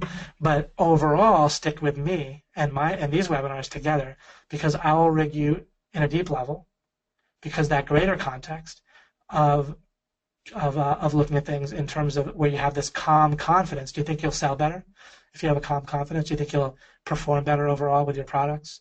Do you think you'll be more attractive in romantic situations? If you have a calm confidence, you're not saying to someone else, oh, I expect you to do such and such, period, full stop. I didn't have no plan for if you didn't. Now I'm going to get upset and shame you and make you feel guilty in order to use a behavioristic model on you, because I think that's going to build our relationship really well. Right? When you don't act that way, then the greater context is rigged in your favor. So I'm going to work with you and build with you, rigging the overall game in your life, the meta context, the greater context. There's going to be all sorts of takeaways and actual things that will rewire in your greater context that will give you a massive, massive advantage and make it inevitable that you'll succeed. Because as I said, what did I say in the first slide? As we do this together, then you're going to reach a point where the outer box is taken care of more and more, and some of you are already a lot more at that point, right? And that's why you're so happy, and I get the great interaction we had, and then you have this nice sense that, oh, I'm just missing the tactic, and you don't have to worry about that. You just go keep working on finding it, and maybe it takes you a long time to find the right tactic. Right? Sometimes it's not easy to figure out how to convert with something or how to make your product just in a way that people want, right? But when you know that you're just looking to figure that out, either totally for yourself or a lot of times other people have the answers, right? But there's an overall calm confidence, and so many of the things that we call ego that get in your way, they dissolve, because that comes from somewhere. You can't just get rid of it on the surface. You need to get rid of these deep mistakes where it's coming from. These things that we end up calling ego on the surface. Okay. So do you think you'll sell better? Do you think you'll achieve your goals better, right, et cetera? Do you think you'll just have more time to work on making money if you're not making these mistakes of getting stuck, frustrated, angry, um, feeling too ashamed where you're getting in these cycles with the people in your life and they're doing the same thing to you and you have to do all this stuff socially in your family life to avoid feelings of guilt and shame that end up becoming a greater priority or having this huge region in your life where they're a priority. So you don't spend nearly enough focus on working on money. And someone who works on money and then spends it wisely, including saving it wisely, is, I can virtually guarantee you that such a person will be attractive in a relationship and not need to do so many things socially to keep treading water in a relationship. Of course, you spend a decent amount of time with the first people you're with and your family and your parents and whatever. In some cases, your parents. In other cases, not.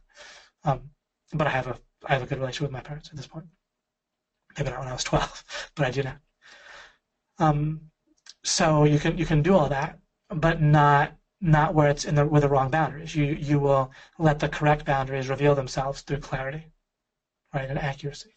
Where it's boundaried properly, then you don't feel resentment towards your family or your spouse or your kids or whoever, because it's all within boundaries that you chose with clarity and accuracy. They don't owe you things. You avoid that whole downward spiral, you see. So much of the stuff that's fraying around the edges and causing problems for you that you couldn't even see in the deeper context, we'll take care of together. Then you just will accumulate tactics, and there's a simple, obvious way to do that. You get it from people that are succeeding. The blocks that would keep you from using their tactics, you and I will take care of together, right, in this stuff that we do together, these webinars.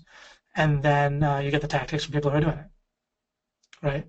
And that won't always be perfect, but it's a great way to start, right? And that's obviously what we do in OMG, is we get you consistently in the room with people who are doing it. So it's all inevitable. Awesome. There we go. Irene early on. Oh, lots and lots. I like that. I wonder what I said exactly there.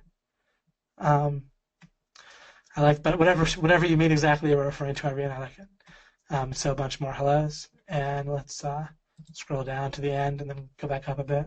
I have a couple of questions from last time. Scroll down a bit. Oh, that's nice, Daniel. Miss David. I've seen David rig game after game. I appreciate that, Mike. Yeah. OMG means I have 100% embraced not knowing. That's funny, right? With all the training and all the stuff you're trying to learn. That's great. This is epic. That's awesome, Mike. Thank you. Yeah, you see me refining it, right, Shema? You do want to see life as rigged in your favor, but not that you're already in the box that you need to be in, right? Ultimately, things are rigged for you to rig things for specific targets.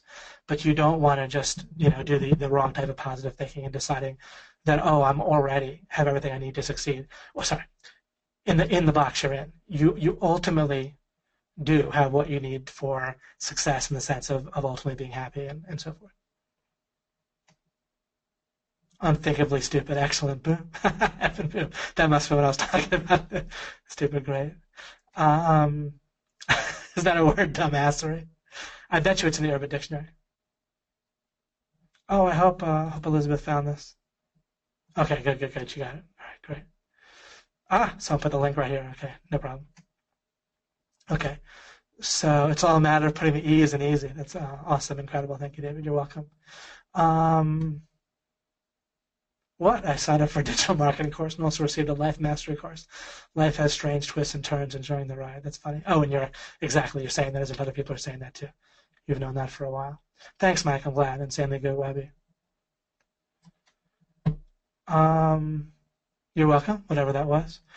Okay, let's quickly address a couple of questions I have here. This is from the previous one that I said I would get to. So Suleiman, who we met at OMG Live, I think multiple times, but at least last time, said hi. I did that thing I did. Crap. Which one is this? Nope. Let's see if I can get back to it this way. Nope. First mastery. Okay, great. Here's a discussion post. Comments. View previous.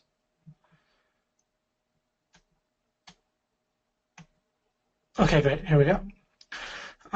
Suleiman said, "Hi, David. If we stipulate that we will inevitably succeed in the end, and we may as well enjoy the process. My question is, does measuring the efficiency of this process?" So what Suleiman, I think, is asking is like, okay, so we rig things for inevitable success, right? And part of that, by the way, is, of course, you can't, anything that's outside of your control, you don't have inevitable success with. So what you do is you plan so that however things turn out, and I'll develop this more. I gave some examples and talked about it all last webinar, but I still need to explain more and more how to do this. But so, as simple as with making $10,000 a month, that you're going to go for that and you're going to keep rigging things until you hit it, right? And so either you basically die or you hit it, right? Or you figure out that there's a target that's going to work even better for you one way or the other. And all of that kind of involves inevitable success. And then I know there's a lot more explanation that can be given, but there's a way that even the simple understanding of this just works great, right?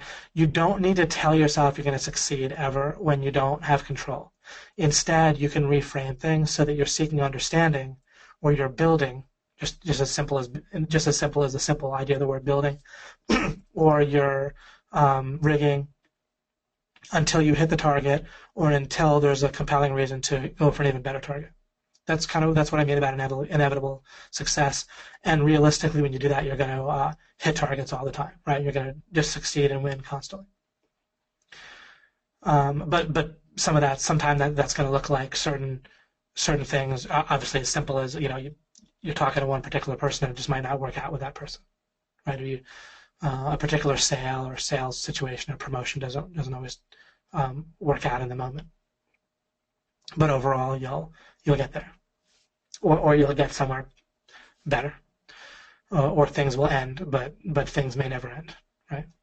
And then we'll get to where everyone's happy, right? If you've heard me talk, my overall understanding of things.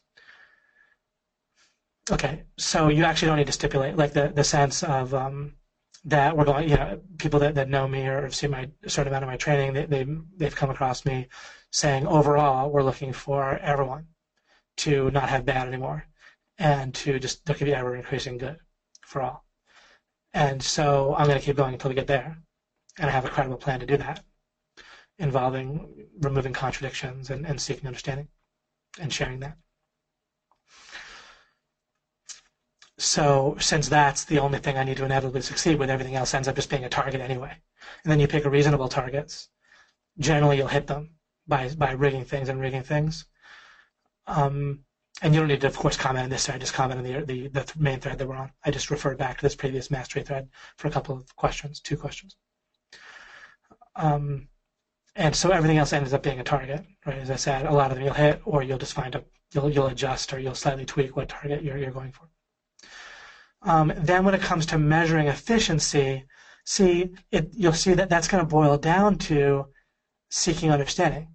Like you measure, you have a sense of, you get feedback in order to get a sense of what more you have to rig or what more you have to understand. And you measure progress, which is the same as efficiency, by the understanding line. And if you guys haven't seen my new success framework video, it's right now, at least currently when I'm saying this, it's on omgmachines.com/events. And I'll end up putting it in the members areas, but I have it in the 2017 area, but I'll put it in the other ones. It's kind of this year's version of the success framework videos that I made last year. Not necessarily better or worse, just this year's version. So yeah, you measure efficiency by measuring real progress. Real progress is gained through building understanding, which is logically related back and forth to rigging the game contextually. If that makes any sense. What you don't want to do is measure progress or quote unquote efficiency by results in the wrong way. And if you think this through, you'll see what has to be right, and that's what I mean. So you can work on that yourself. But I think I gave enough hints for now on that. Okay, and then one other question. Regarding like hierarchy of priorities, like I talked about last time in terms of priorities and boundaries, where I say you first, like primarily, you don't first want to think in terms of hierarchy of priorities in an absolute way. You want to think of when something different things are priorities, where like different regions of your life, bounded by the correctly, accurately understood parameters or boundaries. When is this a priority? At what point does it stop being a priority during this day or overall, right?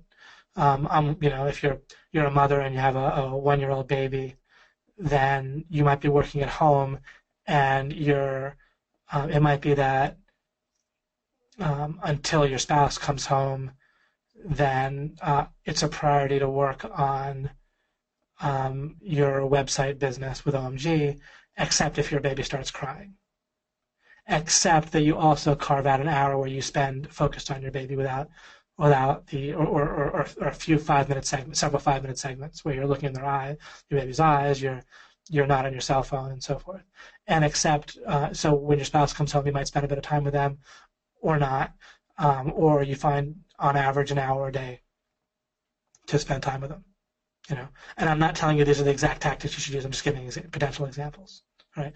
So what I'm describing here is just yet another description of priorities within boundaries, right? And so within different regions or parameters in your life like this, there's one overall priority, and that's a correct way of looking at it. If you just said, oh well, my first priority is my spouse, second priority is my child, third priority is work, or vice versa, or any combination of that, then that's a confused way of looking at it. That's going to cause you all sorts of problems and guilt and confusion and bad judgment and mistakes and so forth. This absolute hierarchy.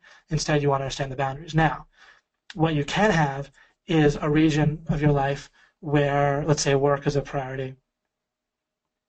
Oh, and maybe within the region where work is a priority, there's a then you have a priority currently to understand how to rank a website. However, if during that time that you can't, there's time when you could work, but you can't. There's not really a particularly useful way that you see that you can work on a website. Maybe you have to wait to put some more links, right? Because you can't put them all at once. And maybe you've watched the training videos and you're waiting for the next webinar, the next assimilation light or something. Then you can look at it in different ways. You can in some cases within the same parameters, you can have a secondary priority like learning sales, right, technique or something, or making contacts or networking. You can either see that in terms of the same parameters, but once you can no longer really, or maybe while you're fully working on one priority, you can also pick up a secondary priority. A little bit like when you're ranking for keywords. You go after some keywords and you end up picking up others, right, without doing anything differently. Or maybe by doing a couple of additional things, but without compromising ranking for a keyword. Or it might end up being the same thing logically, where it ends up still being parameters, where if the parameter or the boundary is you can no longer work on specifically ranking your website, then it's still your overall work time priority, and then you hit the boundary and crossed it of when it's no longer efficient to work on ranking a website, and so instead you'll work on making contacts or working on sales training or working on actually going out and making sales. So that can kind of give, and all I did was logically expound on what has to be correct right there, right? This isn't like my theory. This isn't my method. I mean, whatever. It's not like a method that just is a theory. It's not just my perspective on things. As far as I can tell, it's just necessarily all has to be true, and that tends to be how I do things, right? So you can think things through the same way and just kind of figure out what has to be true once you have the seed that I gave you to look at things accurately. Or if you figured out yourself how to look at things accurately, then you can just develop it based on what has to be correct. Right, the fear that everything's important and so forth, the fear of missing out. If you have a fear of missing out, Darwin, all you need to do is set up signals, alerts that are truly useful. Just like you can have a fear of your baby starving to death if you can't hear it cry, right? I'm exaggerating a little bit for effect, but or at least being really miserable. So you wouldn't like put your baby where you can't hear it. That's not a fear of missing out. That's having a smart alert to when the parameters changed, right? The boundary didn't change. It's just that the environment changed so that now you're in a different region in your life. Your baby's crying, so it needs attention. Now, if a 6-year-old is crying, they might not need attention. They might just need to understand that they need to still have their quiet time or be by themselves even if they're crying. But if it's a baby, right, that's crying, then it probably needs attention. Also, might be psychologically damaged, right, or physically, just not get the nutrition it needs or the sleep it needs or whatever, or the burping it needs, etc. So you see, if you really need to have something that you genuinely, based on reality, right, real, not an arbitrary boundary, but a real thing, then make sure you have an alert for it. If you're worried that you might miss an important phone call from a client, and that's a genuine, not a genuine fear, but it's a genuinely smart thing, right? You wouldn't even have to call it a fear. If it's genuinely smart to be aware of when the phone rings, because it could be a client or a potential client that if you didn't answer the phone you could lose, then it might be smart to have that be have a boundary which doesn't change, or a red flag. A red flag is functionally the same as a parameter or boundary, right? An alert that you do want where the priority changed and you want to hear the phone. On the other hand, do you want to have Facebook chat on where that's going to mess with your boundaries and priorities in a wrong way and make things feel important that aren't, because you might miss out on something. And as I talk here, I'm revealing something to myself, which is you don't want a fear. You don't want to be distracted all the time just because you don't know what you're missing and you might miss something but you don't even know what it is.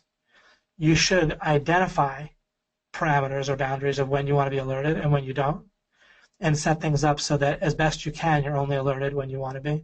Now, if it's your phone, you do this the best you can, right? You don't give your phone number to too many people that you don't want calling. You let people know, or you psychologically are able to not answer the phone if it's not a potential client, but you have to keep it on in case it is, that sort of thing.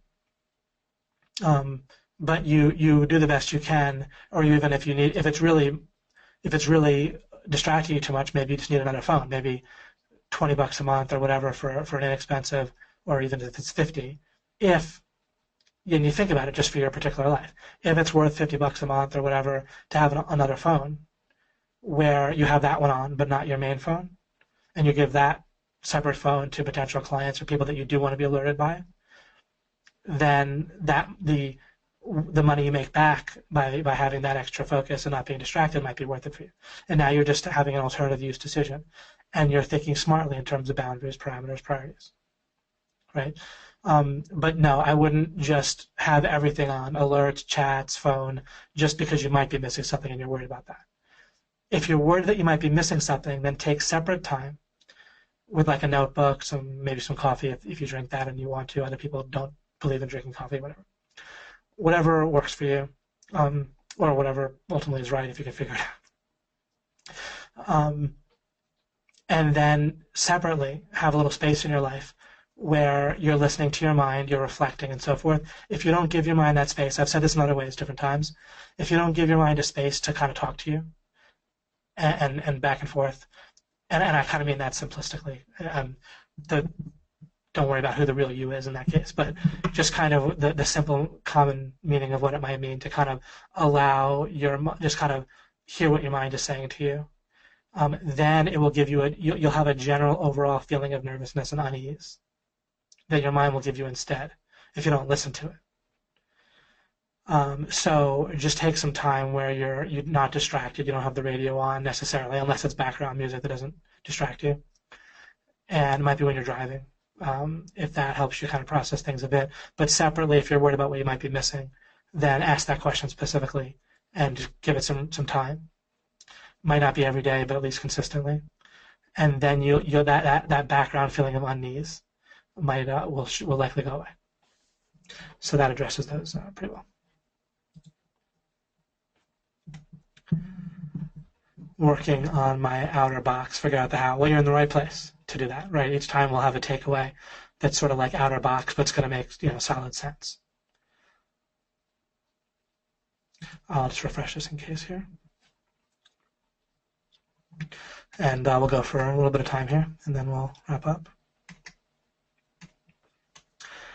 Jennifer said the guilt and shame manipulation cycle is so easy to see with grown-ups imposing on children to coerce them into social norms. Yep, excellent, Jennifer. Romance and dating, good comparison. Yeah, it's often easy to see the stuff I'm talking about if you're stuck for a scenario to make sense of what I'm saying, try there. Right? It's good to have a few kind of easy to picture scenarios that are where you first start trying to understand general concepts regarding goals. And of course that dating one is one of the ones I use. Think in terms of bottlenecks, not steps. Yep, Mike. Hashtag break bottlenecks. What do we got here? Indeed, excellent. Got a second on that one. You're very welcome, Rita. You're welcome, Tom. You're welcome, Marius and Joantonette and Vincenzo. Tim said, mate, you're on some next level stuff. Literally no one talks about this besides you. Thanks, bro. You're very welcome, Tim, and thank you for saying that. It's a good screen capture, Mike. Well, to get more people listening to me. That's our overall plan when Mike and I got into even online marketing in the first place 10 years ago or more than 10 at this point, right, Mike? Was to spread these ideas. We had these ideas over 10 years ago, and that was why we even did this stuff prior to OMG, and then that's why we did OMG ultimately. So it was kind of calling the shot way ahead of time, and then it all worked out, right? Or it's working out. Certainly worked out with money, right? Of course, we're looking for more than that, but at least the money's there. Andrew, you're very welcome, Andrew. So much clarity. Great. Excellent. I like when I'm clear and not totally confusing. A little easier that way, right? Spoonful of sugar to go down with. Chad said, David, this is great. The things you're teaching tonight are super important for the creative process. Being impatient and attached to results really has a way of locking the creation process. Exactly. And if we try to directly through an act of will do something like be kind of zen and not attached to results, we'll keep defaulting back to it, right? Because we don't have there's kind of the deeper assumptions that lead us to need to be attached to results are still there. So I'm trying to uproot those, and I think we're on the right track to doing that. All right, but that's part of what I'm trying to build for you guys overall with this series, and in a sense always, but specifically with this Rigging the Game series, is where we're not attached to, if we don't use the wrong measures of progress that are counterproductive. Just like in dating, right? Let's talk about if you have the wrong measures of progress, then it can be counterproductive and it can keep you from ever getting to where you're trying to get to with a relationship that's going to make you happy. And you can just act and you can, even if you do get there eventually, it can take much longer and be miserable along the way. So a huge thing in life is to have the right measure of progress. And then you have that calm confidence because you're looking in the right place for progress, and it's something that's under your control, right? Ultimately, rigging the game and seeking understanding is within your control, literally, even as a conscious being. As if you know my terminology for that. If you don't, I'll get around to it. But even fundamentally who you are can't be stopped, right? We're looking for what really is under your control. Something is. And when you focus there, you have that calm confidence, plus you're actually turning your power on all the way, and so on and so forth. All this stuff is logically related to the same core, right? The same model that I'm always referring to and elaborating on. You're welcome, Shirley, who said great webinar as always. Jennifer said some really helpful distinctions tonight. I like these. This is great. Not even difficult questions. Just keeps it simple. I just get to read them and say thanks. Megan said, making up a full plan is a new angle on success. 2 positive plans. The does and doesn't plan. Yeah, it really only hit me to explain it in this way, very recently, within the last few days. And it's, it seems like it should have hit me way before, right? But I bet we're all running into this constantly, even after everything else I've said, until I realized to put it this way. That I think is going to help a lot of people. And yet it's all the same stuff, right? It's kind of weird. There's a way that we have to just keep on digging together, including for myself. It's all kind of about one thing, and yet there's so many angles on it and logical related things and kind of deep assumptions that need to get fixed. It's like there's a whole bunch of blocks that as we keep on dissolving more and more, then we're way better off, but then there's often more to go. This really helps me to not feel attached to results. Great. That's just nuts, right? That's huge in life. But be able to keep building and rigging or for an obvious better target. You're very helpful. Yep, excellent. Viewer replies, what I meant to click on. View. Something's hanging up there. Sorry, whoever that is. Caroline said, so thanks so much for tonight's webinar, David. Love the focus and refocus. Wonderful. David's framework video is incredible. Oh, from what I said on omgmachines.com/events is up there right now. This is crazy good stuff. Thank you. You're welcome, Mary. Here's some feedback from NHP 2017 for that new video. Oh, yeah, thanks. Yeah, Mike emailed about that today. You can find it here. Yeah, perfect. A big round of applause for Mr. David Mills, please, and Mr. Michael Long for having the insight and wherewithal to bring this to fruition. Bless you, gentlemen, and thank you for this privilege. You're very welcome, Michael. Thank you. That's very, very nice. Got the great smooth snippy. God, like I still need to find where to find that myself. 3 applause. Emoticons. Kenitra said, is it normal to feel almost too laid back as we're beginning the process? I have noticed a change in my attitude and being over the last couple of weeks. When I first started, I was a little overwhelmed, but as I don't force the process, I'm starting to feel easygoing. No, yeah, it can be normal. It's not normal out there in the world, but it's realistic, and it's not necessarily just fooling yourself. Now, there might be really tough things that come up that will trigger some stuff that you're not prepared for, and you don't have to feel like, oh wait, I didn't have anything figured out. There may or may not be. But acknowledge that some disasters or really difficult situations could come up, and you can even think of those in advance, and think not that they might happen. It's unlikely, that's by the nature of some of these things. It's likely something will come up, but it's unlikely any particular thing. But just sort of, you can think through some tough scenarios and how you'd go, and you can realize that there could be things that could come up where you'd even have to drop the goal of making a bunch of money, right? Like I say, if the Chinese captured you and locked you away like they did with Jack Bauer in one of the ends of the seasons or something. But anyway, let me keep reading. When I first started, I was a little overwhelmed, but as I didn't force the process, I'm starting to feel easygoing. Great, and you mean started, I presume, in OMG 2017, NHP 2017. I'm already feeling like a huge success, even though I don't have a client or really even have a full plan. Good, that's awesome. I just keep practicing everything I'm learning, waiting for 2017 to get going at OMG. Is there a danger to having that mindset? I don't think so. I think you're really on a great track. The only danger would be if you felt like it was all fake. If something comes up and knocks you off your game a little bit, then just get back on your game, right? If that happens, that may or may not happen. Here we go.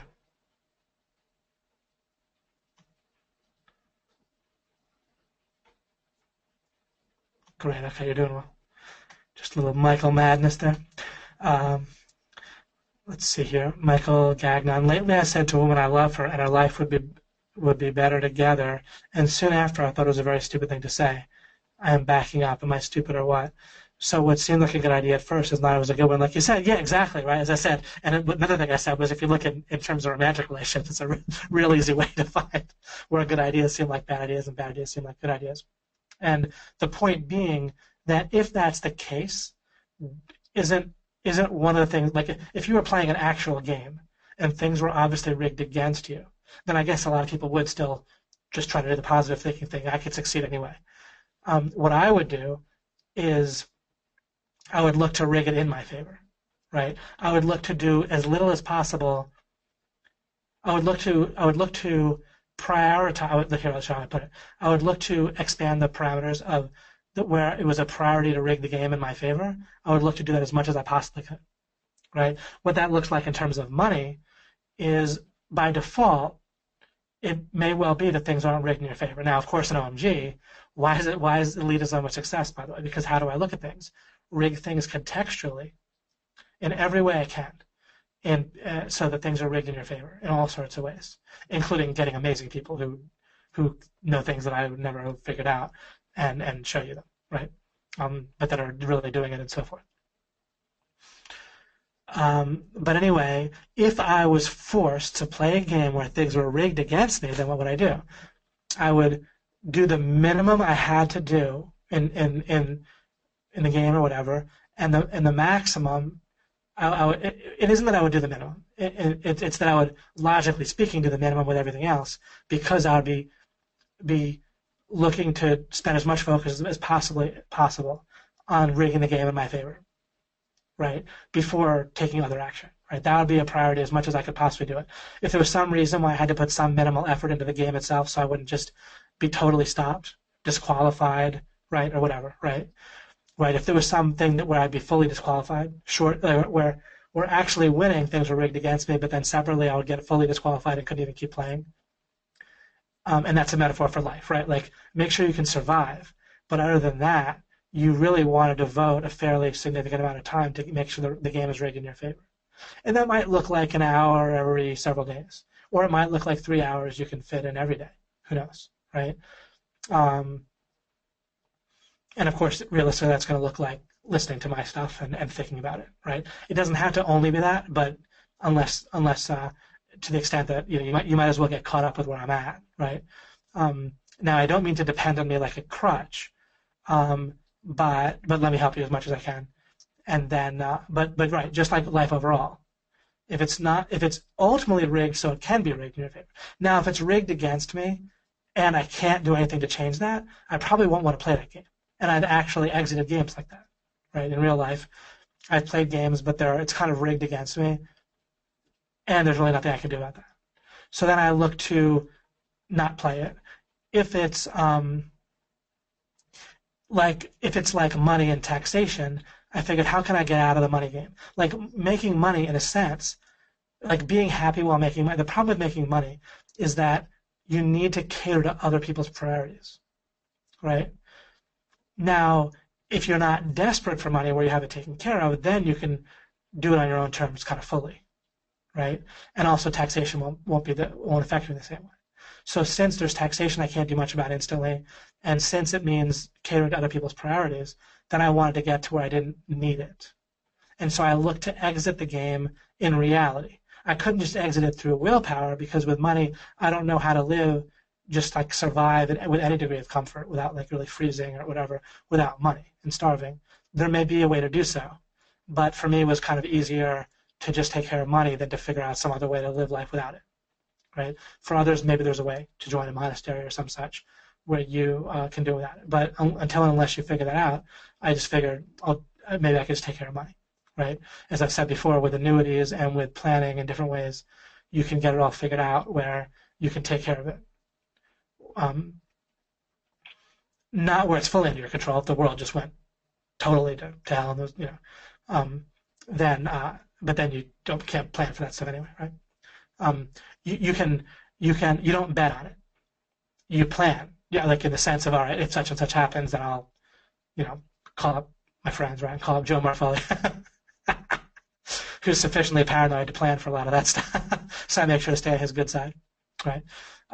But you can just quickly say, all right, look, if everything goes to pot, if even like the biggest insurance companies are insolvent, right, then there's nothing I could have done anyway. Then even if you had $100 million, you might be screwed right at that point. So it doesn't matter. You can't. Then you still you still could have done anything in that case to prepare all that much.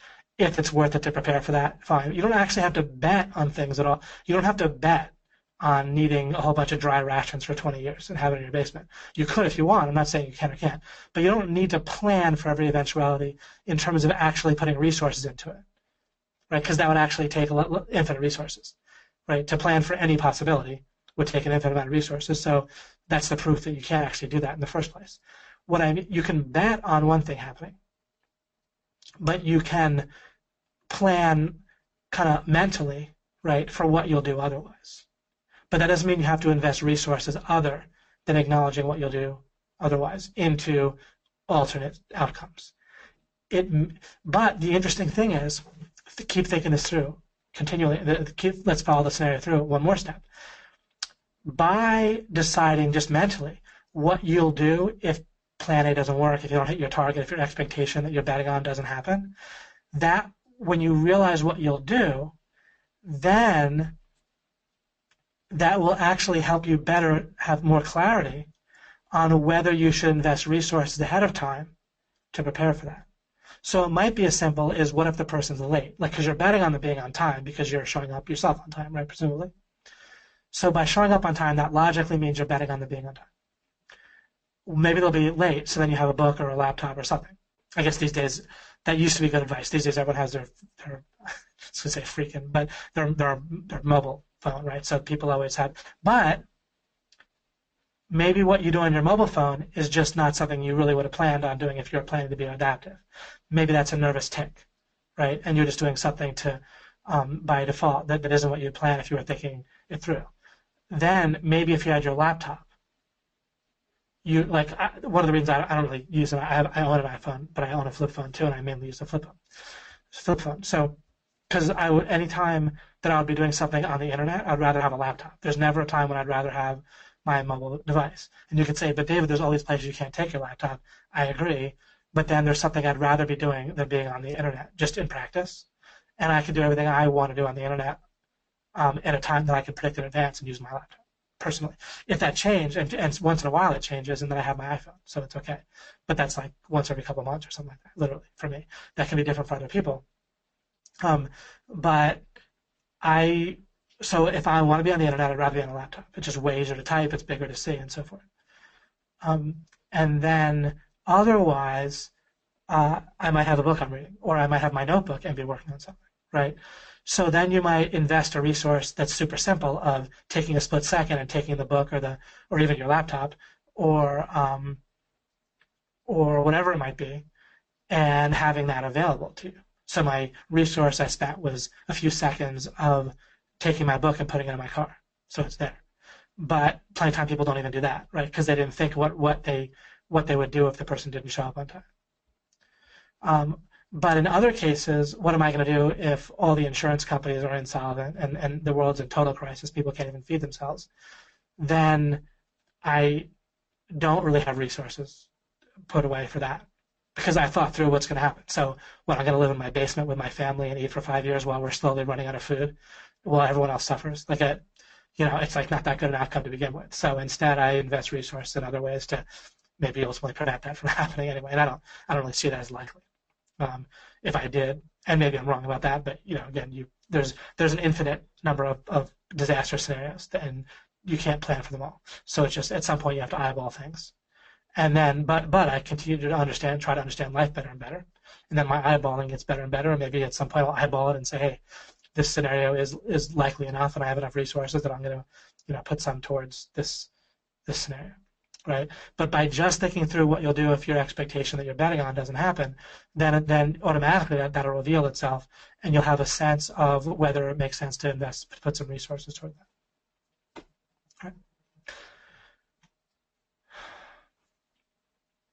Craig said, "Thank you, David Mills, always contributing so much value. Glad to make it live with you all. Blessed." Oh, you're so welcome, Craig. Great to have you on here. Amazing reply to the multitasking question, setting flags for myself tonight. Wonderful, Dylan. That's so great. I'm glad you're on here. And see, I said I would get to that, and I did. Thanks, David. I got a 10 million. That was back from Alchemy, where I wanted to be worth 10 million. Actually, just to use these ideas, to spread these ideas, right. That's how we did OMG and so forth. Marcia, you're very welcome. Marcia, you're very welcome. Robert, wonderful. David, can we get access to Treasure Map? Who's we, Tim? I'll have to look up what you're in. That's only going to be an NHB, and part of it's an NHB right now, and then the rest will come in a month or so, or start to come in a month or so is the answer to that. And it's already in the other areas where they're supposed to have it. Shema said, by approaching OMG with this new "I will succeed in this" or something better, am I applying confidence to know this to be true? Not yet. Oh, the way that you know something to be true, or the way you normally will do it, is you look to prove the opposite, right? So what's the opposite of "I will succeed in this" or something better? Okay, it will be you'll just give up completely, right? Because if you can't partially give up. Like, what are you going to do? Change your mind and something is clearly worse, and you're going to go for that instead? No, right? Now we could say, well, maybe it's not. Maybe it's like a smaller goal, but I decide that it makes more sense to go after that. Well, then that's not worse. That's a better, smarter target, right? Hitting a semi-soft lock, to use terminology back from Alchemy, hitting a stepping stone on the way to your ultimate ideal and figuring out a stepping stone that makes more sense. And it might be a smaller goal or an easier to achieve goal. That's fine, right? Because once you achieve that, then now you have that stepping stone or that resource or that building block, right? So either it's obviously worse in every way, in which case you're not going to go after that, right? Or it isn't worse, it's just smaller and makes more sense, in which case it's actually a better idea. So you'll succeed in that, and then you'll continue on from there, because now you have, again, you'll be better off, right? Because you have a new stepping stone, resource, building block, bottleneck broken, whatever. So there's no, right, the opposite of you'll succeed in what your current target or something better is necessarily true, unless you're just going to pick your navel, or unless your ideas are going to get actually worse. Your ideas could get worse in life if you're arrogant, but everything we're doing here is the opposite of what's going to make you arrogant, right? So hopefully that sheds some more light on that. Kenny Tro wrote, "Thanks, David. Your teachings have been a great help. Things have gone wrong recently, but they don't bother me as much as they would have in the past because some very good things have happened too." That's wonderful, exactly. And remember, going wrong perfectly reasonable thing to say. We have to talk normally to some degree, so I'm not picking on you and the word being the word police. But of course, again, what's wrong? Like you just didn't hit an expectation, right? Even if it's someone backstabbing you or a major disease, all that happened was you were betting on one thing and something else happened. You were expecting one thing and something else happened. And I literally, back when I didn't have health insurance, years ago, when I made much less money, I literally acknowledged, okay, I will perhaps just get sick and die, and that'll be that. But then that was what was going to happen. And you might say, well, that's ridiculous. Well, no, it's not really very different than saying I'm not going to buy 30 years worth of rations and build a whole like escape shelter in my house, in case the whole world goes to pot. Right, like the amount of resource it would have cost to buy health insurance at that time for me. Now it's way more, right? With didn't exactly go down $2,500, right? And neither could I keep my doctor or even my entire insurance company. Left the state specifically because of Obamacare. But anyhow, at the time, the amount of resource it would have cost me to pay for health care when I was in my 20s would be astronomical compared to what I made. And it would be basically similar or even harder than buying building an entire bomb shelter now and filling it with rations for 30 years. So it was a disaster that it wasn't worth the resources to plan for. And I just acknowledged that, okay, so if I get sick, then I might just die, right? Maybe my parents will help me, but I'm not entitled to that, right? But it wasn't that was the reason I did it. I understood that I wasn't entitled to that automatically. Realistically, they probably would help me. But then I was okay with, if I wasn't going to be okay with being sick and dying relative to, because the alternative might be just to starve to death with what I was making, right? But, and you say, well, David, could you work harder? Well, I was building and doing with what I knew. That was before the internet was developed, and I happened to be doing something where it's hard to expand. I didn't know that it was going to be hard. I just was working on it, but it wasn't happening, right? Working for myself. Maybe I could have tried to get a job and then have health insurance, but it just wasn't it wasn't the judgment that I took. And it really isn't that likely that someone in their 20s who's otherwise healthy and their family has a history of living till they're 90 on both sides and there's no major diseases, for them to just get sick and die in their 20s anyway, right? I had my immunizations and so forth for the most part. So anyway, that just kind of gives a bit of an extreme example of you bet on one thing and you understand what will happen if you don't hit that bet, and it's all taken into account. Dewan said, David, is it fair to say your lens for life is an execution of if-then statements, and your alone time, thinking time is about asking yourself what is true or not from an outside view? Unbelievable to hear how you think things through, lots to model. The first is correct. If-thens are a big thing. Constantly kind of, and I'm pretty good at noticing kind of the it's kind of maybe a bit vague, but kind of the premise of things, and then also where things lead kind of logically. My alone thinking time, asking myself what is true or not from an outside view, I wouldn't necessarily put it that way, but that's not necessarily wrong either. A lot of what I did for a while was ask, what am I missing? And I still do that. Like, what am I missing? Or I'll be kind of working on an idea by building scenario with it, like applying it to a scenario and kind of working through it. And I do a fair amount of that. A lot of what I do with these questions or in this discussion is a reflection of what I might do when I'm alone. Maybe a little bit idealized because you guys help me focus by asking me questions and I'm here, right? So I'm not necessarily this great with it when I'm alone, but I'm pretty good, obviously enough to come up with the stuff in the first place. And I'll continue to try to develop what I do on my own, by the way, over time. You're very welcome, Michael.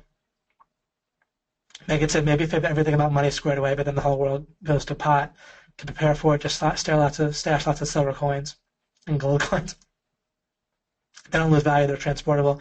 Yeah, although if things get bad enough, then people say, what more like water and food and seeds and whatever, right, is going to be a currency. So you can always come up with something where no matter what you do, it's not going to be enough, right? That doesn't mean that it's not worth preparing for some stuff either. I'm just saying that you have to eyeball it and use your best judgment, and over time you might understand better and better. And I don't, and I might myself. It in and of itself, planning for disasters is mostly not what I do. With OMG, I plan for reasonable disasters for sure. And in my life, whatever, you have insurance, right? My house is insured. I have health insurance and other types of insurance, and I have money in different forms for sure.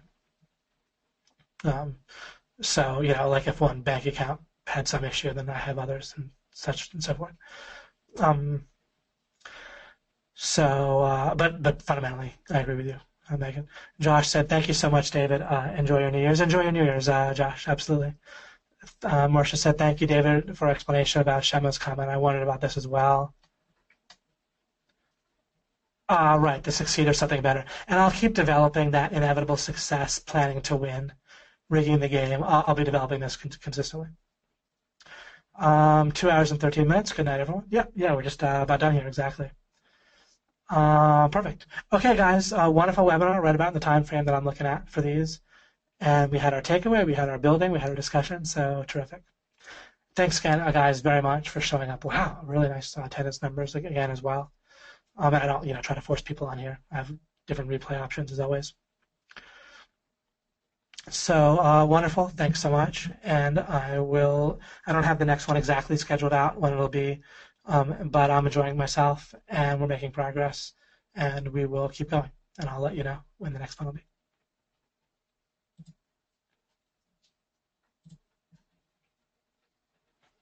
You're very welcome, Rick.